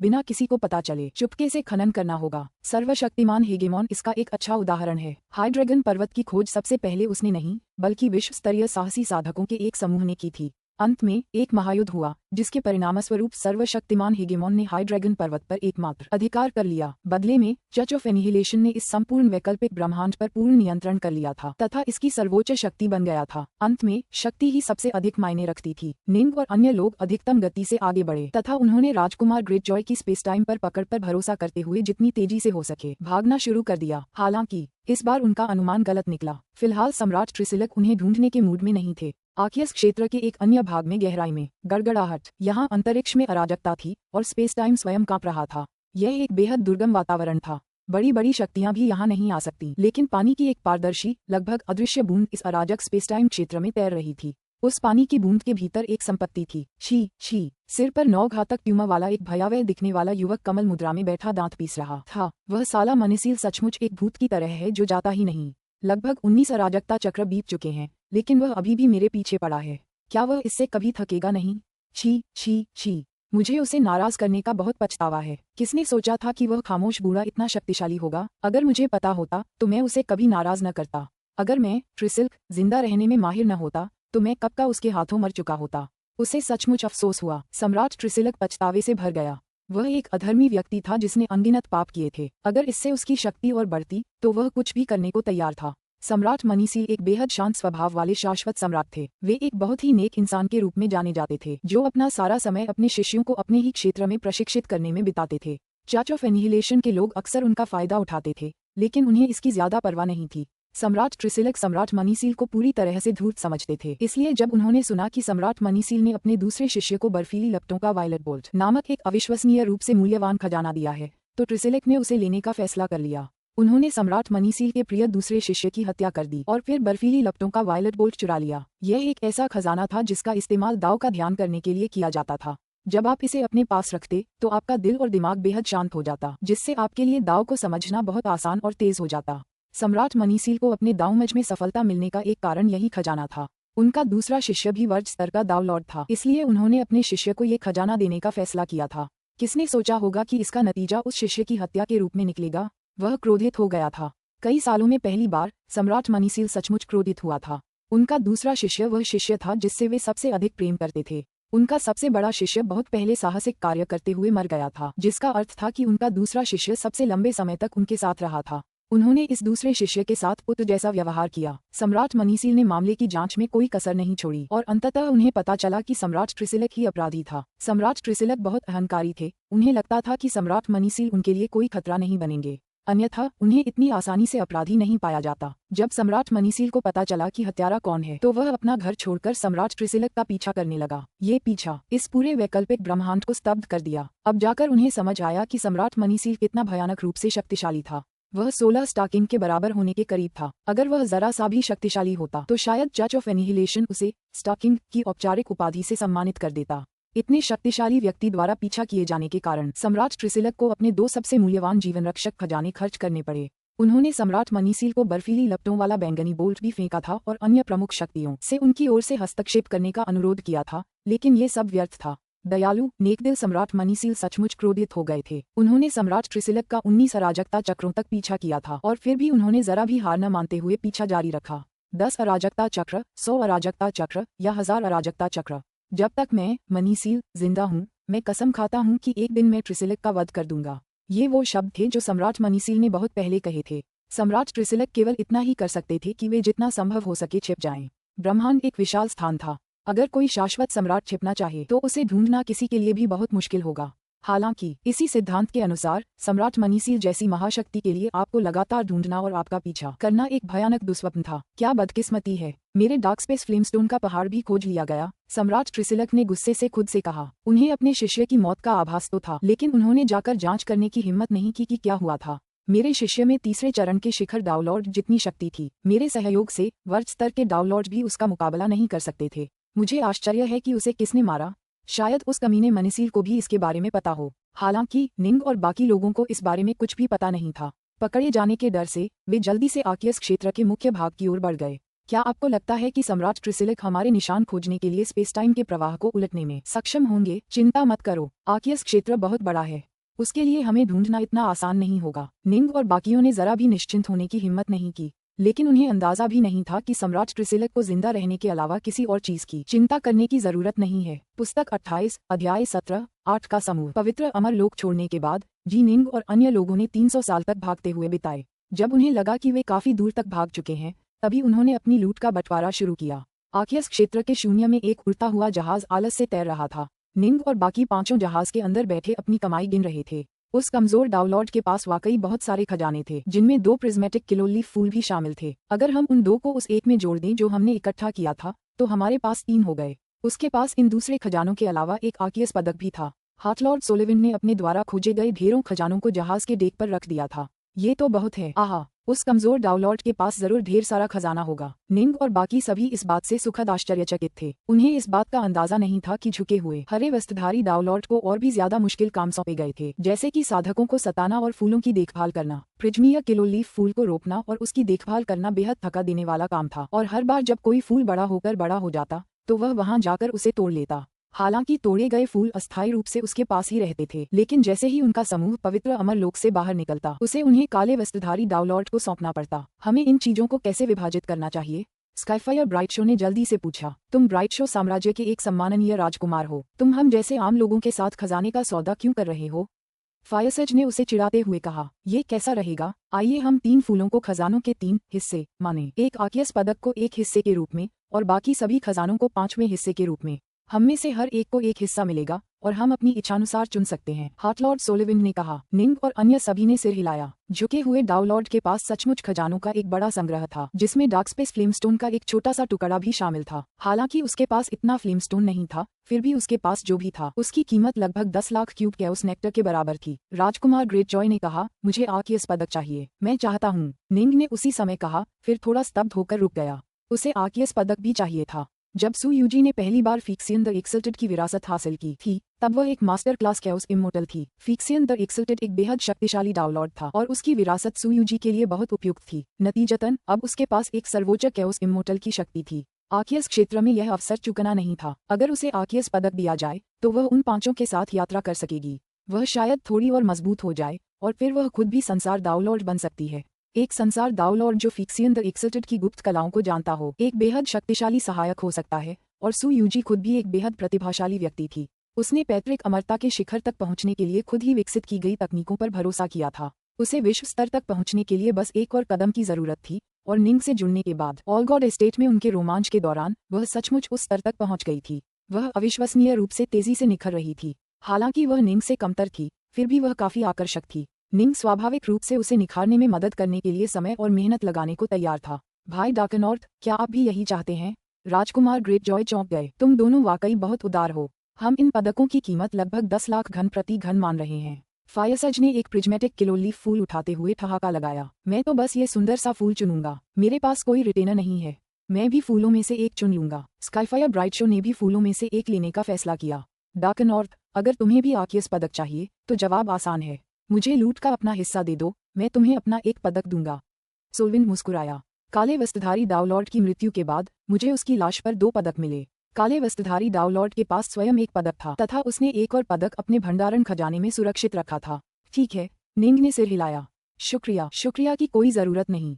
मैं इसे तुम्हें दे नहीं रहा, बल्कि 10 लाख क्यूब में बेच रहा हूँ, सोलविंड ने कहा। हालांकि मेरे पास काफी रिटेनर हैं, लेकिन सिर्फ एक ही ऐसा है जिस पर मैं समय बिताऊं। निंग, सोलविंड और ग्रेटजॉय दोनों के पास कुछ अनुचर थे। फायरसेज के पास भी कुछ अनुचर थे, लेकिन उसे नहीं लगता था कि उनमें से किसी में भी उतनी क्षमता है, इसलिए वह उन पर ज्यादा मेहनत नहीं करना चाहता था। जहां तक स्काईफायर ब्राइटशो की बात है, ब्राइटशो साम्राज्य में अपहरण से पहले वह एक अकेला घुमक्कड़ था। साम्राज्य में भी वह एक अकेला और एकाकी व्यक्ति था, जिसके पास कोई अनुचर नहीं था। लूट का माल बांटने के बाद निंग का समूह एक बार फिर अपनी यात्रा पर आगे बढ़ गया। निंग की संपत्ति दुनिया के भीतर सू यूजी और विश्व देवता पिलसेंट अन्य विश्व स्तरीय अनुचरों के साथ एक दूसरे के खिलाफ लड़ रहे थे।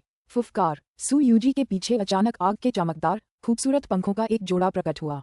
उसकी आंखों से रोशनी चमक उठी, जिससे उसके सामने खड़ा बलिष्ठ विश्व देवता स्तब्ध हो गया। उसके चेहरे पर संघर्ष का एक अनिर्णायक भाव उभर आया और उसे होश में आने में काफी समय लग गया। आकर्षण कला पर ज्वाला परी की महारत और भी विकट होती जा रही है। मैं, कियांग, तुम्हारी प्रशंसा से भर गया हूँ, बलवान विश्व देवता ने जल्दी से प्रशंसा में कहा। तुम इतने लंबे समय तक बेहोश रहे कि वह तुम्हें 100 बार मार सकती थी, फ्लेम फेरी सचमुच अविश्वसनीय है। विश्व स्तरीय अनुचर वे थे जिन्हें निंग ने ब्लूग्रेस संप्रदाय की उनकी शाखा पर आक्रमण के दौरान बंदी बना लिया था। वे सभी जानते थे कि ज्वाला परी सु यूजी ने उत्कृष्ट फिक्सियन की विरासत प्राप्त कर ली थी और तब से वह और भी अधिक सम्मोहक होती जा रही थी। उसका स्वाभाविक आकर्षण अब इतना चकाचौंध कर देने वाला था कि कमजोर विश्व स्तरीय साधक भी उस पर बेकाबू होकर मोहित हो जाते थे। यहाँ तक कि बलवान साधक भी उसे देखकर कुछ देर के लिए स्तब्ध रह जाते थे। ये समझना होगा कि जीवन मरण की लड़ाई में नाजुक क्षण में आए एक क्षण की भी असमंजसता तत्काल मृत्यु का कारण बन सकती है। निंग के अधीन कोई भी अन्य सर्वोच्च विश्व स्तरीय साधक सु यूजी का मुकाबला नहीं कर सकता था। एक शक्तिशाली विरासत कितनी दुर्जेय हो सकती है, लेकिन निश्चित रूप से यह आंशिक रूप से इस तथ्य के कारण भी था कि सु यूजी का दाव उत्कृष्ट फिक्सियन के दाव के लिए काफी अच्छा था, जिससे सु यूजी के लिए अपने कौशल का प्रशिक्षण लेना आसान हो गया। उसके मनमोहक आकर्षण के कारण ये सभी विश्व स्तरीय साधक उसके इर्द गिर्द जमा हो जाते थे। दरअसल उनमें से कुछ तो मन ही मन उसके साथ दाव साथी बनने की कल्पना भी करते थे, लेकिन अफसोस सु यूजी को उनमें जरा भी दिलचस्पी नहीं थी। यूजी, अचानक एक आवाज गूंजी। गुरुजी। सु यूजी के चेहरे पर खुशी और आश्चर्य का भाव था जब वह मुड़ी और दूर से सफेद वस्त्र पहने निंग को देखा। यह निंग का एक दिव्य शक्ति अवतार था। गुरु। बाकी विश्व स्तरीय अनुचरों ने भी आदरपूर्वक पुकारा, कुछ के चेहरों पर भय के भाव थे। उन्होंने निंग को पहले भी हमला करते देखा था और वे जानते थे कि वह उनसे बिल्कुल अलग स्तर का है। मेरे पीछे आओ, निंग ने निर्देश दिया। हाँ। फ्लिमफेई तुरंत निंग की ओर बढ़ी और उसके ठीक पीछे चली गई। जल्द ही दोनों पेड़ों के एक झुंड में चले गए। एक शानदार अवसर आया है, निंग ने सु यूजी की ओर देखते हुए कहा। अगर तुम इसे समझ सको तो ये तुम्हें संसार दाव लॉर्ड बनने के लिए प्रेरित कर सकता है। एक संसार दाव लॉर्ड। सु यूजी दंग रह गई। हालांकि वह आकर्षण, भ्रम और नियंत्रण की कलाओं में तेजी से आगे बढ़ रही थी, फिर भी वह अभी दाव लॉर्ड बनने के करीब भी नहीं थी। यह अवसर ऐसा है जिसकी हम जैसे लोग केवल आशा कर सकते हैं, भरोसा नहीं कर सकते। निंग ने अपना हाथ हिलाया, जिससे उसके अंदर एक गहरे लाल रंग की गोलाकार डिस्क आ गई। यह एक आकियस पदक है। इसे बांधकर अपने साथ ले जाओ। अगर तुम इसे अपने पास नहीं रखोगे तो तुम इस संपदा लोक से बाहर नहीं जा पाओगे। अगर तुमने कोशिश की तो आकियस क्षेत्र की शक्ति तुम्हें कुचलकर मार डालेगी। आकियस पदक। हालांकि सु यूजी उलझन में थी, उसे जी निंग पर पूरा भरोसा था। उसने आज्ञाकारी होकर आकियस पदक बांधा और उसे अपने कब्जे में ले लिया। उसे इस बात का जरा भी अंदाजा नहीं था कि यह कितना बड़ा अवसर था। इस वैकल्पिक ब्रह्मांड में या अपने स्वयं के ब्रह्मांड में, यहाँ तक कि सबसे प्रतिभाशाली लोग जो जब चाहे संसार दाव लॉर्ड बन सकते थे, सभी इन पदकों में से एक को प्राप्त करने में सक्षम होने का सपना देखते थे। ठीक है, अब मेरे पीछे बाहर आओ, निंग ने निर्देश दिया। निंग का 5 लोगों का समूह अब 8 लोगों का समूह बन गया था। जी निंग, ग्रेटजॉय और सोलविंड दोनों ने अपने समूह में शामिल होने के लिए एक अनुचर का इंतजाम कर लिया था। वे थे सु यूजी द फ्लेमफेई, विश्वदेवी स्काईवुल्फ और केओस इमोर्टल स्वेलोबैक। विश्वदेवी स्काईवुल्फ राजकुमार ग्रेटजॉय की अनुचर थीं। हालांकि उनकी ताओवादी उपाधि स्काईवुल्फ थी, लेकिन वास्तव में वे अविश्वसनीय सुंदरता वाली एक बर्फीली, गंभीर महिला थीं, जो मृत्यु के प्रबल आभामंडल से घिरी रहती थीं। केओस इमोर्टल स्वेलोबैक सोलविंड का अनुचर था और एक छोटे बच्चे जैसा दिखता था। विश्वदेवी स्काईवुल्फ और केओस अमर स्वेलोबैक दोनों ही दाव के बारे में अत्यंत उच्च स्तर की अंतर्दृष्टि प्राप्त कर चुके थे। दोनों ही जब चाहें दाव लॉर्ड बन सकते थे और दोनों ही 12 महलों के औपचारिक सदस्य थे। हालांकि उन्हें उनके संबंधित पगोडा द्वारा मान्यता नहीं दी गई थी, फिर भी वे असाधारण व्यक्तित्व थे। सु यूजी आर्टों में सबसे कमजोर थी, लेकिन निंग की तरह ही उसने भी बहुत कम समय के लिए ही प्रशिक्षण लिया था। वह फेशियन द एक्सल्टेड की निजी शिष्या भी थी और उसमें अपार क्षमता थी। जब 3 नए लोग 5 लोगों के दल में शामिल हुए तो उन्होंने अपने ब्रह्मांड के बारे में कोई भी जानकारी न देने की शपथ ली। मिरजनो पेंटिंग के भीतर संपत्ति दुनिया। निंग का दिव्य शक्ति अवतार इस दुनिया में उतरा, फिर मांसल गोलेम को घूरने लगा। गोलेम ने निंग को अपनी ज्वलंत आंखों से घूरते हुए गुर्राते हुए कहा, तुमने मास्टर को मार डाला। काले वस्त्रधारी डाउलॉर्ड उसका स्वामी था। डाउलॉर्ड के मरते ही गोलेम पुनः स्वतंत्र हो गया। वह स्वाभाविक रूप से समझ गया कि इसका क्या अर्थ है। हाँ, निंग ने सिर हिलाया। अब क्या तुम समर्पण करने को तैयार हो? विशाल गोलेम ने दांत पीस लिए, फिर घुटनों के बल बैठकर आदरपूर्वक कहा, मोक्ष आपको प्रणाम करता है। गुरुवर, कृपया मेरा मन मत मिटाइए। पहले वह इसलिए समर्पण करने को तैयार नहीं था क्योंकि उसे पूरा यकीन था कि उसका स्वामी काले वस्त्रधारी डाउलॉर्ड जी निंग और बाकियों को हरा देगा। अब उसका असली स्वामी मर चुका था और उसके सामने खड़ा ये सफेद वस्त्रधारी युवक निस्संदेह एक अद्भुत प्रतिभाशाली था जो भविष्य में आसानी से डाउलॉर्ड बन सकता था। तब तक वह युवक अपनी डाउलॉर्ड स्तरीय ऊर्जा का इस्तेमाल करके उसे बलपूर्वक बांध सकता था। दरअसल अगर निंग को काफी गुस्सा आ जाए तो वह गोलेम का दिमाग साफ कर सकता था। कोई भी वस्तु जिसमें बुद्धि और चेतना हो, चाहे वह गोलेम हो या जादुई खजाना, वह नहीं चाहेगी कि उसका दिमाग साफ कर दिया जाए। ठीक है, निंग मुस्कुराया। बस यूं ही उसे एक आज्ञाकारी गोलेम मिल गया था जो तीसरे चरण के डाउलॉर्ड के बराबर था। पुस्तक 28, अध्याय 18, उत्पत्ति भूमि। मोक्ष ने बहुत आज्ञाकारी होकर जी निंग को बांधने में सक्रिय रूप से मदद की। निंग खुद को रोक नहीं पाया और मन ही मन आहें भरने लगा। उसने निश्चित रूप से अपना रवैया बहुत जल्दी बदल लिया। जब उसे पहली बार पकड़ा गया था तो वह बहुत घमंडी था और निंग की जरा भी परवाह नहीं करता था। उसे पूरा यकीन था कि निंग का समूह जल्द ही खत्म होने वाला है। अब जब उसे पता चला कि उसका पूर्व स्वामी मर चुका है तो वह तुरंत घुटनों के बल गिर पड़ा और विनती करने लगा, कृपया मुझे मत मारो गुरुजी। बंधन में बंधने के बाद मोक्ष ने तुरंत निंग की ओर मुस्कुराते हुए कहा, मुझे आपसे कुछ कहना है। बोलो, निंग ने कहा। मोक्ष ने आत्मसंतुष्ट होकर कहा, सम्राट त्रिसिल्क ने मुझे अपने स्वामी की अयस्क खनन में सहायता करने का निर्देश दिया था। डार्क स्पेस फ्लेमस्टोन का खनन बेहद मुश्किल है, लेकिन मैं बेहद ताकतवर हूँ। 30 अराजकता चक्रों के दौरान मैं काफी अयस्क खनन करने में कामयाब रहा। सुविधा के लिए मैंने इसे एक संपदा खजाने में जमा कर दिया, जिसे मैं खनन करते समय अपने साथ रखता था। निंग की आंखें चमक उठीं।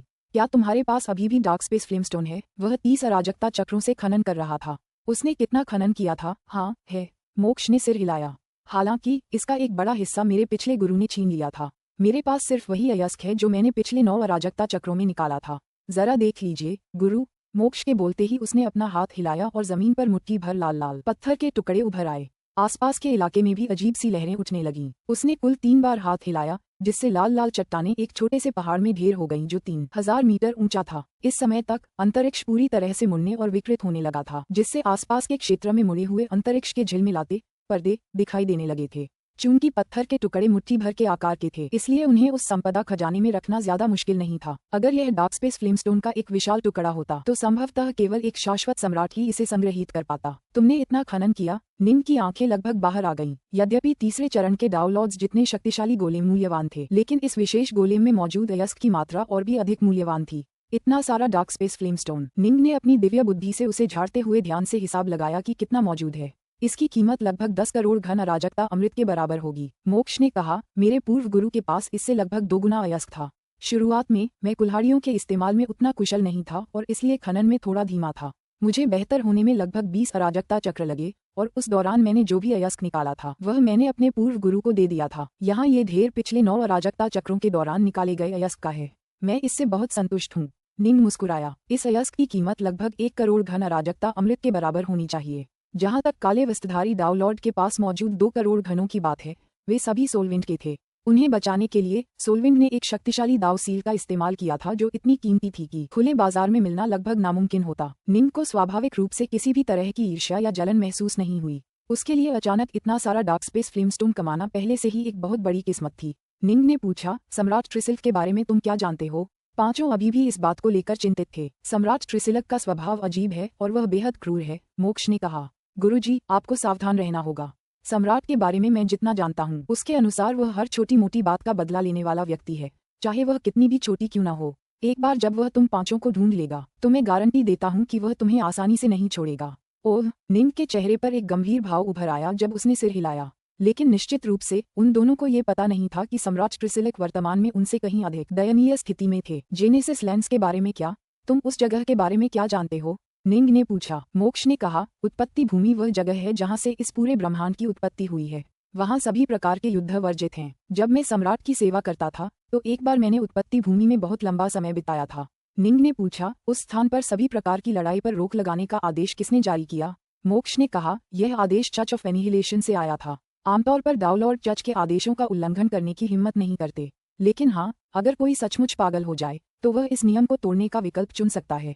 मैंने एक बार इसे अपनी आंखों से होते देखा था। एक डाउनलॉर्ड ने दुश्मन से बचने के लिए जेनेसिस लैंड्स में छिपना चुना, लेकिन उसका दुश्मन इतना क्रोधित हुआ कि उसने नियमों की अनदेखी की और डाउनलॉर्ड का जेनेसिस लैंड्स में पीछा किया, फिर वहीं उसे मार डाला।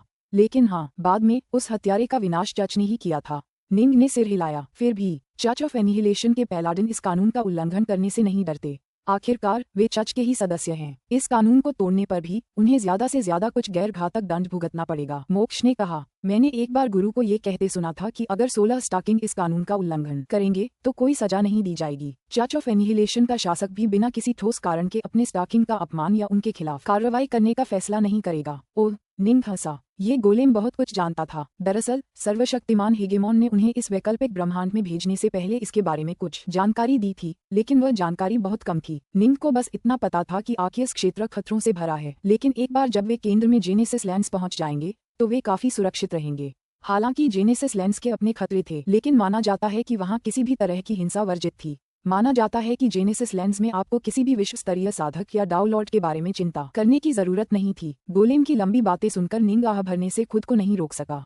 हिंसा पर निषेध। अंततः उस निषेध की एक सीमा थी। आत्मघाती रूप से निडर साधक उस निषेध का उल्लंघन करते थे, जैसा कि चर्च ऑफ एनिहिलेशन के पैलाडिन और स्टाकिंग करते थे, क्योंकि चर्च में उनके पद बहुत ऊंचे थे। फिर भी अगर पैलाडिन इस निषेध का उल्लंघन करेंगे तो उन्हें सजा मिलेगी। वे बिना किसी ठोस कारण के हम पर हमला नहीं करेंगे। निंग ने धीरे से सिर हिलाया। जहाँ तक स्टाकिंग्स की बात है, मुझे लगता है कि हम स्टाकिंग्स का ध्यान आकर्षित करने के भी लायक नहीं हैं। उन्हें नाराज करने की तो बात ही छोड़ दीजिए। मोक्ष ने कहा, हमारे पूरे ब्रह्मांड में केवल 16 स्टाकिंग हैं और उनमें से लगभग कोई भी आकियस क्षेत्र में नहीं है। मैंने सम्राट ट्रिसिलक को एक बार कहते सुना था कि वह स्वयं भी अपने जीवन काल में केवल 3 स्टाकिंग से मिले हैं। मोक्ष काफी समय से सम्राट ट्रिसिलक का गोलेम था, इसलिए उसे सम्राट के कई राज पता थे। वह जेनेसिस लेंस में भी गया था, इसलिए वह निंग को उस जगह के बारे में काफी जानकारी दे पाया। समय धीरे धीरे बीतता गया और निंग के 8 लोगों का समूह सावधानी से आगे बढ़ता रहा। उनकी बाकी यात्रा काफी हद तक घटनाहीन रही और उनका सामना किसी और डाउनलॉर्ड से नहीं हुआ। सच तो ये है कि आकियस क्षेत्र में किसी डाउनलॉर्ड से मिलने की संभावना शुरू से ही बेहद कम थी। अब तक वे आकियस क्षेत्र में 8922 से ज्यादा साल बिता चुके थे और कई खतरनाक परिस्थितियों और जगहों का सामना कर चुके थे। फिर भी अंततः वे जेनेसिस लेंस तक सुरक्षित पहुंचने में सफल रहे। वे सभी 8 इस यात्रा में बच गए। उत्पत्ति भूमि। एक उड़ता हुआ जहाज अंतरिक्ष के शून्य में उड़ रहा था। निंग और बाकी 8 लोग जहाज पर सवार थे और उनके सिर ऊपर उठे हुए थे और वे अपने सामने तैरते हुए एक विशाल संसार को देख रहे थे। यही जेनेसिस लेंस था। यही इस पूरे वैकल्पिक ब्रह्मांड का उद्गम था, जहाँ से सभी चीजें मूल रूप से उत्पन्न हुई थीं। शक्ति की वह आभा। निंग और अन्य सभी काफी हिल गए। पूरे आकियस क्षेत्र में एक अदृश्य शक्ति क्षेत्र व्याप्त था। आकियस पदक के बिना शाश्वत सम्राटों जैसे लोग भी पल भर में कुचलकर मर जाते। आकियस क्षेत्र लगभग उनके गृहनगर, अंतहीन प्रदेशों जितना ही बड़ा था। यह अविश्वसनीय रूप से विशाल था और शक्ति का वह क्षेत्र उस क्षेत्र के हर इंच तक फैला हुआ था। और फिर भी उनके सामने का अविश्वसनीय रूप से विशाल संसार ही उस शक्ति क्षेत्र का स्रोत था। कल्पना कीजिए कि उसमें कितनी शक्ति समाहित थी। सर्वशक्तिमान हेगेमॉन जैसा शक्तिशाली व्यक्ति भी आकियस क्षेत्र के जेनेसिस लेंस की शक्ति की बराबरी नहीं कर सकता था। आओ जेनेसिस लेंस में प्रवेश करें, निंग ने कहा। भाई डार्केनॉर्थ, आपने हमें पहले बताया था कि जेनेसिस लेंस में प्रवेश करने के लिए हमें जो प्राथमिक परीक्षा पास करनी होगी वह संकल्प की परीक्षा है, सही है? ग्रेट जॉय ने पूछा। यही तो मेरे गोलेम ने मुझे बताया था। मुझे लगता है वह सच कह रहा था, निंग ने कहा। किसी को भी जेनेसिस भूमि में प्रवेश की अनुमति नहीं थी। कमजोर साधकों के लिए जेनेसिस भूमि में प्रवेश करना लगभग असंभव कार्य था।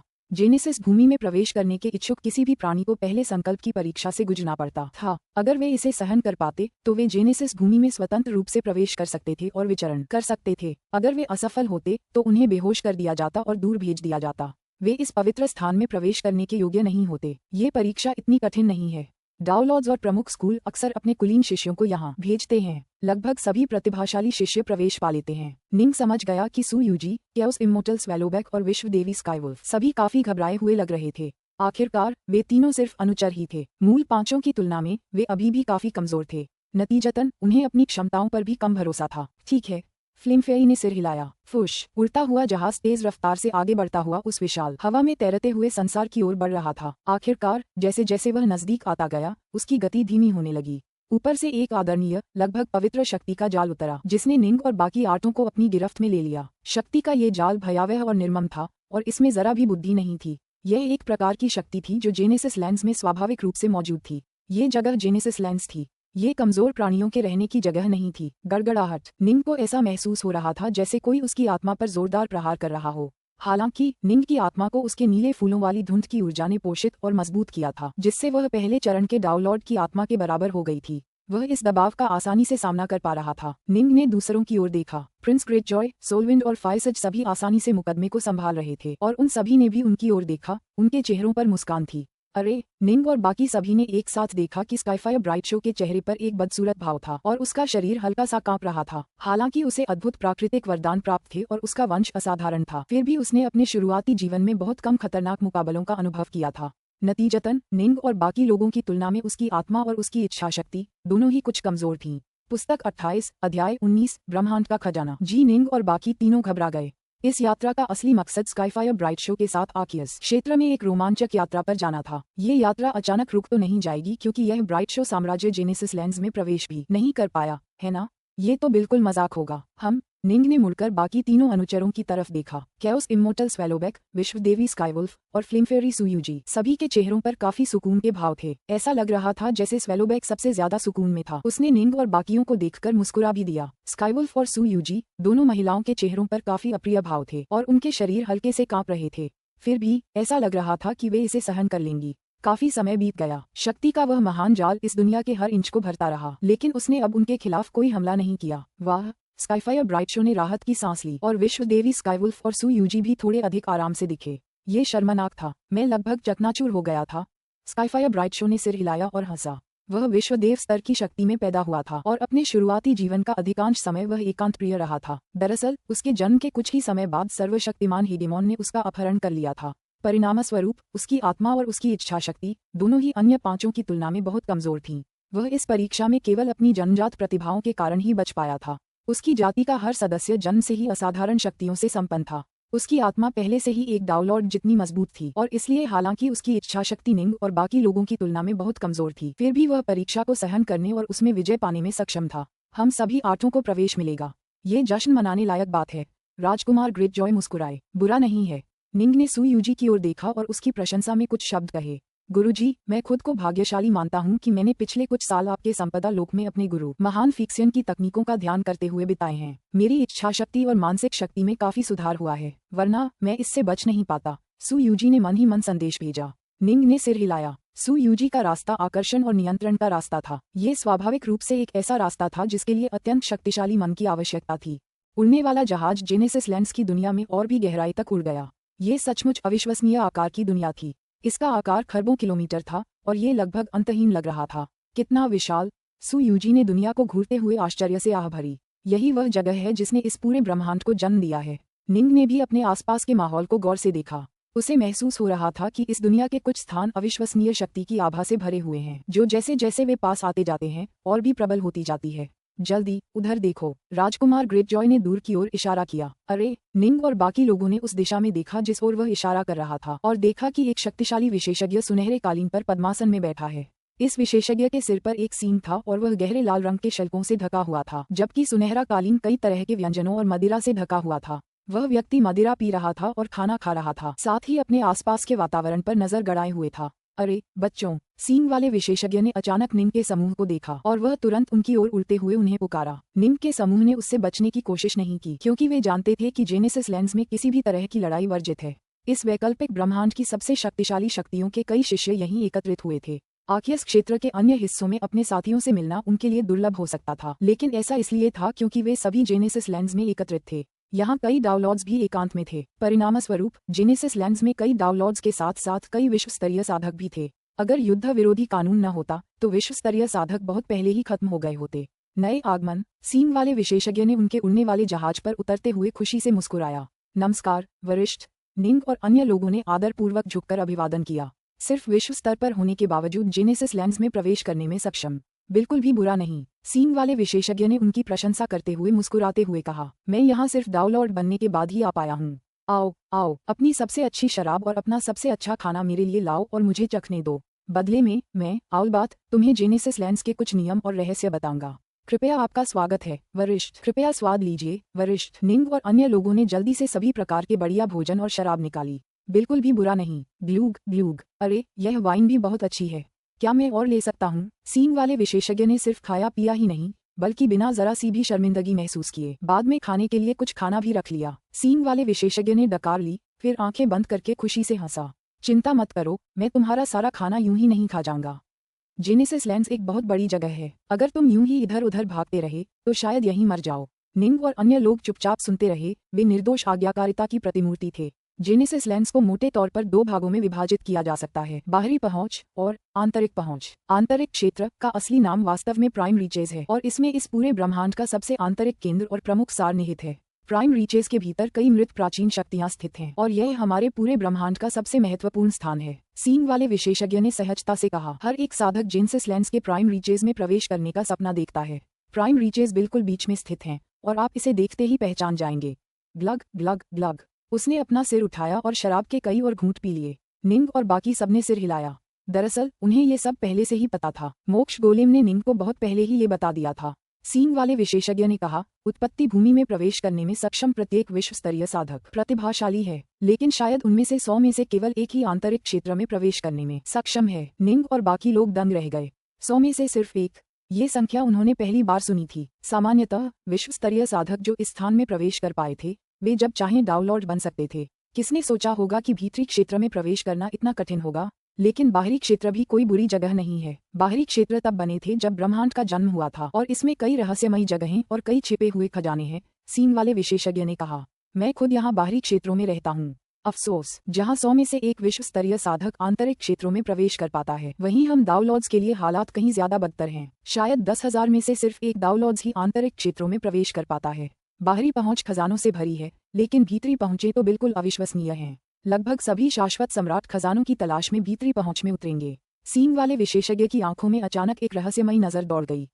क्या तुमने सुना? विनाश के चच के स्वामी के शाश्वत सम्राट बनने के कुछ ही समय बाद वह भीतरी पहुंच में प्रवेश कर गए और फिर किसी कारण से वे भयानक रूप से शक्तिशाली हो गए, इतने शक्तिशाली कि हमारे पूरे ब्रह्मांड को एकीकृत कर सकें और उसमें मौजूद सभी प्रमुख शक्तियों को अपने अधीन कर सकें। ओह, निंग और अन्य लोगों की जिज्ञासा बढ़ती जा रही थी। लगभग सभी शाश्वत सम्राट इस स्थान में प्रवेश करेंगे। ये प्राइम रीचेज ही था जिसने चर्च ऑफ एनिहिलेशन के स्वामी को उसकी अविश्वसनीय शक्ति प्रदान की, जिससे वह इस ब्रह्मांड को एकीकृत कर सका। हर कोई कहता है कि प्राइम रीचेज अनंत संभावनाओं से भरे हैं। अभी 3 अराजकता चक्र पहले एक डाउनलॉर्ड प्राइम रीचेज के भीतर एक ब्रह्मांडीय खजाना हासिल करने में कामयाब रहा था, सींग वाले विशेषज्ञ ने रहस्यमयी अंदाज में कहा। ब्रह्मांड का खजाना। सोलविंड और स्काईफायर दोनों चौंक गए। ग्रेटजॉय और निंग की बात करें तो उन्होंने हैरानगी भरी नजरें दिखाईं। ब्रह्मांड का खजाना वास्तव में क्या था, ये देखकर सींग वाले विशेषज्ञ मुस्कुराए। लगता है आप में से कुछ मेरे युवा मित्रों ने यह मुहावरा पहले कभी नहीं सुना होगा। दरअसल मैंने भी इन खजानों के बारे में उत्पत्ति भूमि में प्रवेश करने के बाद ही सुना है। शाश्वत खजाने शक्तिशाली होते हैं, लेकिन उनसे भी ऊपर सर्वोच्च शक्तिशाली खजानों की एक पौराणिक श्रेणी है जिसे ब्रह्मांडीय खजाना कहा जाता है। इन्हें अक्सर सर्वोच्च खजाना भी कहा जाता है। ये वाकई अविश्वसनीय खजाने हैं जिन पर शाश्वत सम्राट भी फिदा हो जाएंगे। ये अविश्वसनीय रूप से शक्तिशाली हैं और ये अविश्वसनीय रूप से रहस्यमय हैं। हाय, सींग वाले विशेषज्ञ ने अपना सिर हिलाया। ब्रह्मांड के खजाने सचमुच सर्वोच्च खजाने हैं, उन्हें जबरदस्ती बांधना नामुमकिन है। आप ब्रह्मांड के खजाने को तभी बांध सकते हैं जब वह खजाना खुद आपको स्वीकार करे। निंग, ग्रेटजॉय और अन्य सभी लोग स्तब्ध रह गए। इस समय हार्टलॉर्ड सोलविंड ने मन ही मन उन्हें संदेश भेजा। डार्कनॉर्थ, ग्रेटजॉय, फायरसेज, ब्रह्मांड के खजाने पौराणिक चीजें हैं जो अकल्पनीय शक्ति से भरी हैं। ये वास्तव में सबसे महान खजाने हैं और ये अविश्वसनीय रूप से दुर्लभ और अविश्वसनीय रूप से मूल्यवान दोनों हैं। यहाँ तक कि शाश्वत सम्राट भी ऐसे खजाने पाने के अवसर पर लाड टपकाएंगे। ऐसे खजानों की केवल आशा की जा सकती है, उन्हें सक्रिय रूप से खोजा नहीं जा सकता। सही कहा डार्कनॉर्थ, तुम्हारे तलवार महल में वास्तव में एक ब्रह्मांड का खजाना है जिसे शार्ड स्वॉर्ड के नाम से जाना जाता है। Shard sword. निंग दंग रह गया। अब उसे याद आया, पहली बार जब वह तलवार महल में दाखिल हुआ था, जब वह आर्मामेंट्स गॉज में दाखिल हुआ था, तो उसे एक तलवार का टूटा हुआ टुकड़ा मिला था जिस पर कोई कीमत नहीं थी और जिसकी ओर वह बढ़ भी नहीं सका था। निंग को अब भी याद था कि कैसे उसने आर्मामेंट्स ग्रोगे के पर्यवेक्षकों स्वॉर्ड 5 और स्वॉर्ड 6 से उस अजीब तलवार के बारे में पूछा था। उनका जवाब था कि यह स्पष्ट है कि तलवार और निंग का एक साथ होना तय नहीं था और तलवार महल के 2 पूर्व महल स्वामी भी उस तलवार की स्वीकृति प्राप्त नहीं कर पाए थे। शार्ड स्वॉर्ड के मूल मालिक की मृत्यु के बाद से शार्ड स्वॉर्ड चुप था और किसी और को स्वीकार नहीं करता था, तो वह टूटी हुई तलवार असल में ब्रह्मांड का खजाना थी। कोई आश्चर्य नहीं कि तलवार महल के दोनों राजमहलों के स्वामी भी उसकी मान्यता प्राप्त नहीं कर पाए। निंग ने मन ही मन सोचा, वरिष्ठ, क्या प्राइम रीचेज के भीतर ब्रह्मांड के खजाने हैं? सोलविंड खुद को पूछे बिना नहीं रह सका। हाँ, लेकिन सींग वाले विशेषज्ञ ने फिर अपना सिर हिलाया। इतिहास की किताबों के अनुसार अनगिनत वर्षों में कुल 8 ब्रह्मांडीय खजाने ऐसे रहे हैं जिन्होंने उन प्रमुख शक्तियों को स्वीकार किया जिन्होंने उन्हें खोजा था और उत्पत्ति भूमि से बाहर उनका अनुसरण करने को तैयार थे। माना जाता है कि प्राइम रीचेज में और भी ब्रह्मांडीय खजाने छिपे हैं। हालांकि सच कहूं तो ब्रह्मांडीय खजाने वास्तव में उतने मायने नहीं रखते। जिस चीज ने सभी साधकों को वास्तव में पागल कर दिया है वह है उस प्रक्रिया के पीछे का रहस्य जिसके द्वारा चर्च ऑफ एनिहिलेशन के स्वामी ने इतनी अविश्वसनीय शक्ति प्राप्त की। लेकिन निश्चित रूप से ये हमारे ब्रह्मांड के सबसे श्रेष्ठ साधकों के मामले हैं। आप विश्व स्तरीय साधकों को इन मामलों के बारे में ज्यादा चिंता करने की जरूरत नहीं है। आप अभी इतने मजबूत नहीं हैं कि इसमें शामिल हो सकें। फिर भी प्राइम रीचेज वाकई एक रहस्यमयी जगह है। मैं खुद वहाँ पहले कभी नहीं गया और मुझे लगता है कि तुम 8 में से कोई भी वहां नहीं जा पाएगा, सींग वाले विशेषज्ञ ने कहा। पुस्तक 28, अध्याय 20, सम्राट मनेसील। तुम 8 शायद बाहरी इलाकों में ही रहोगे, सींग वाले साधक ने कहा। मैं तुम्हें बाहरी इलाकों की कुछ वर्जनाओं के बारे में थोड़ा बताऊंगा। बाहरी इलाकों में खतरा मुख्यतः कुछ रहस्यमयी जगहों से आता है। सीन वाले विशेषज्ञ ने उन्हें उन विभिन्न बातों से परिचित कराना शुरू किया जिन पर उन्हें ध्यान देना था और साथ ही कुछ प्रसिद्ध खतरे वाले क्षेत्रों का भी वर्णन किया। सामान्य तौर पर जिन जगहों पर सबसे ज्यादा मौके थे वे सबसे ज्यादा खतरे वाले भी थे। उनका वर्णन पूरे 2 घंटे तक चला। अब साधकों की बात करते हैं, सीन वाले विशेषज्ञ ने कहा। बाहरी इलाकों में कई डाउनलोड्स एकांत में रहते हैं और आपके जैसे कई विश्व स्तरीय साधक भी हैं जो महान भाग्य की तलाश में हैं। आपको इन लोगों के बारे में ज्यादा चिंता करने की जरूरत नहीं है, बशर्ते आप सबसे शक्तिशाली डाउनलोड्स को नाराज करने से बचें। सामान्य तौर पर इस जगह पर कोई भी हमला करने की हिम्मत नहीं करेगा। निंग और अन्य सभी ने सिर हिलाया। सीन वाले विशेषज्ञ ने कहा, जिनसे तुम्हें सचमुच सावधान रहना है वे हैं 2 शाश्वत सम्राट जो बाहरी इलाकों में एकांत में रहते हैं। अगर तुमने उन्हें परेशान किया तो तुम गंभीर संकट में पड़ जाओगे। अगर वे तुम्हें मार भी डालें तो ज्यादा से ज्यादा उन्हें विनाश के चच द्वारा कोई हल्की सजा दी जाएगी। 2 शाश्वत सम्राटों में से एक का नाम सम्राट नॉर्थ ट्री है, सीन वाले विशेषज्ञ ने कहा।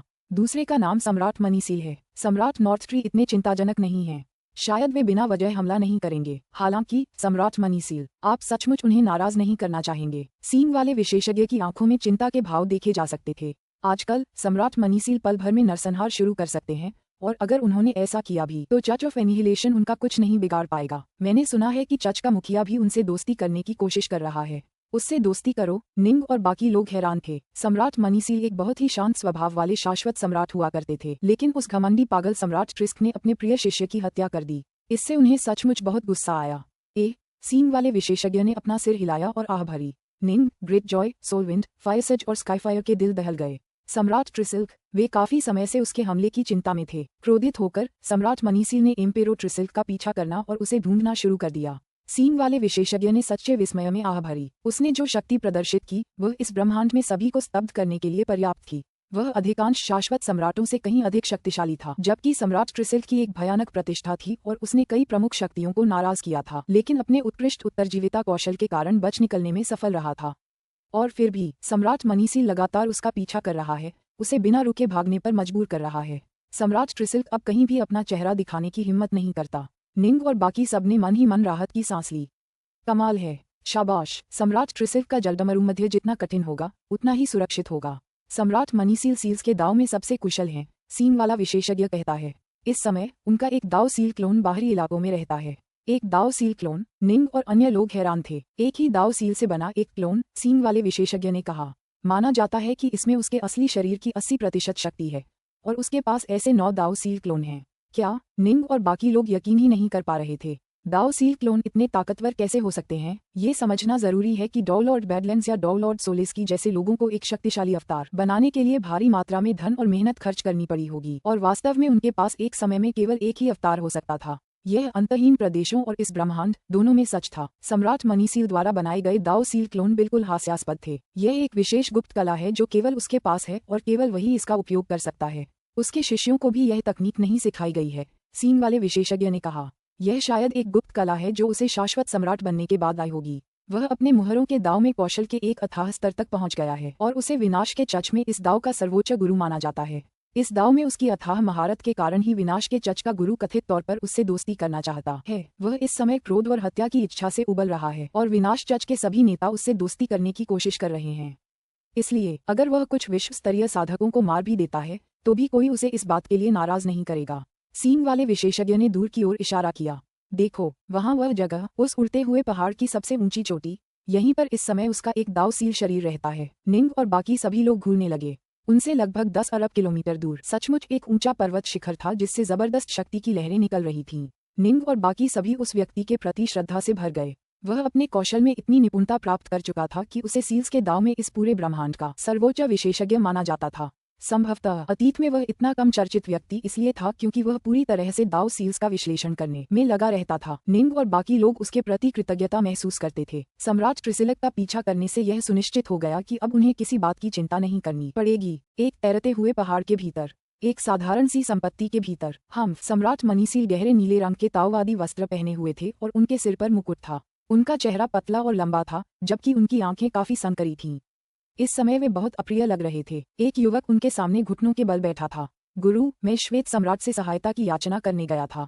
श्वेत सम्राट ने कहा था कि यदि आप अपनी 8 जीवन रक्त दाव मोहरे सौंपने को तैयार हों तो वे गारंटी देंगे कि वे विनाश चच के गुरु को हमारे दूसरे शिष्य भाई को पुनर्जीवित करने के लिए मना लेंगे। 8 जीवनदायिनी दाव सील हम्फ ये दो सम्राट मनीसील भले ही अच्छे स्वभाव के व्यक्ति थे, लेकिन इस समय वे क्रोध से कांप रहे थे। चर्च ऑफ एनिहिलेशन के सबसे उच्च पदस्थ सदस्य उसके स्वामी और 16 स्टाकिंग थे, लेकिन स्टाकिंग के बीच भी अंतर थे। 16 में से 3 ऐसे थे जिन्हें प्राइमल स्टाकिंग कहा जाता था और जो बहुत ही खास थे। माना जाता है कि वे इस ब्रह्मांड के निर्माण के समय से ही अस्तित्व में थे।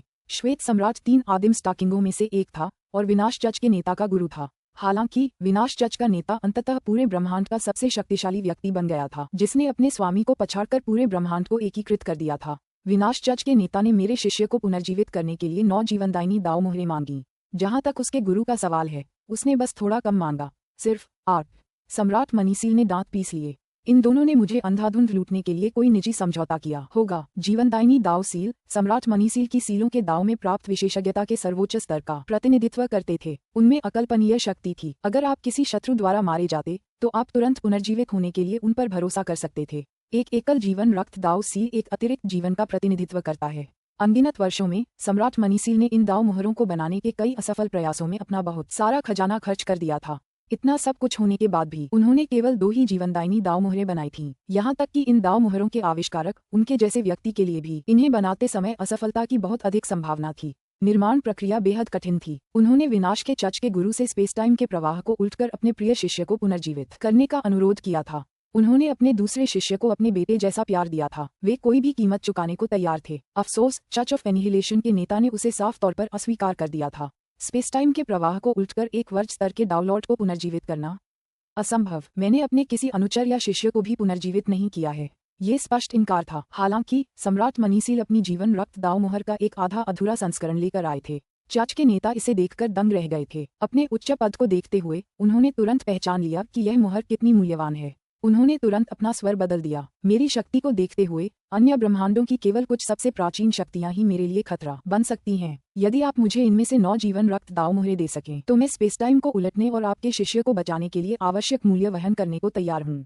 9 इन जीवनदायिनी दाव सीलों को बनाने में न केवल अपार धन की आवश्यकता थी, बल्कि कम से कम 3 पूर्ण अराजकता चक्रों का समय भी लगा, और एक बार भी गलती हो जाने पर आपका सारा समय और धन व्यर्थ चला जाता। सबसे बुरी बात यह थी कि इन दाव सीलों को बनाने के लिए अत्यधिक एकाग्रता की आवश्यकता थी और यह बेहद थकाऊ था। 3 पूर्ण अराजकता चक्रों तक ऐसी स्थिति में रहना जिसके परिणाम आमतौर पर असफलता ही होते थे, यह एक बेहद थका देने वाली प्रक्रिया थी। इस विचार को मन में आए अनगिनत वर्ष बीत चुके थे, लेकिन वह केवल 2 ही मोहरें बना पाए थे। मेरे जीवन रक्त दाव सील एक अतिरिक्त जीवन के बराबर हैं। हम्फ चर्च का नेता सचमुच लालची है। सम्राट मनीसील ने दांत पीस लिए। देखते हैं, इंतजार करते हैं। देर सवेर वह मुझे ढूंढ ही लेगा। सम्राट मनीसील को लगा कि उनकी दाव मोहरें बनाना बहुत कठिन है। चर्च के नेता की बात करें तो नेता को भी ऐसा ही लगा कि वर्ग स्तर के डाउनलॉर्ड को पुनर्जीवित करने के लिए स्पेस टाइम को उल्टना बहुत मुश्किल था। सम्राट मनीसील को मारने की बात, ये तो कभी संभव ही नहीं हुआ, क्योंकि लाइफ ब्लड दाव सील का मतलब था कि सम्राट मनीसील इस ब्रह्मांड में मारने के लिए सबसे मुश्किल व्यक्ति थे। उड़ता जहाज आगे बढ़ता रहा। डाउनलॉर्ड ओवलबैट खाता पीता और शेखी बघारता रहा। नीम का समूह बस सुनता रहा। किसी भी कला को जब चरम स्तर तक निखारा जाता है तो उसमें अकल्पनीय शक्ति आ जाती है। सम्राट मनीसील ने मोहरों के दाव में अविश्वसनीय ऊंचाइयों को छुआ है, डाउनलॉर्ड आउलबाथ ने कहा।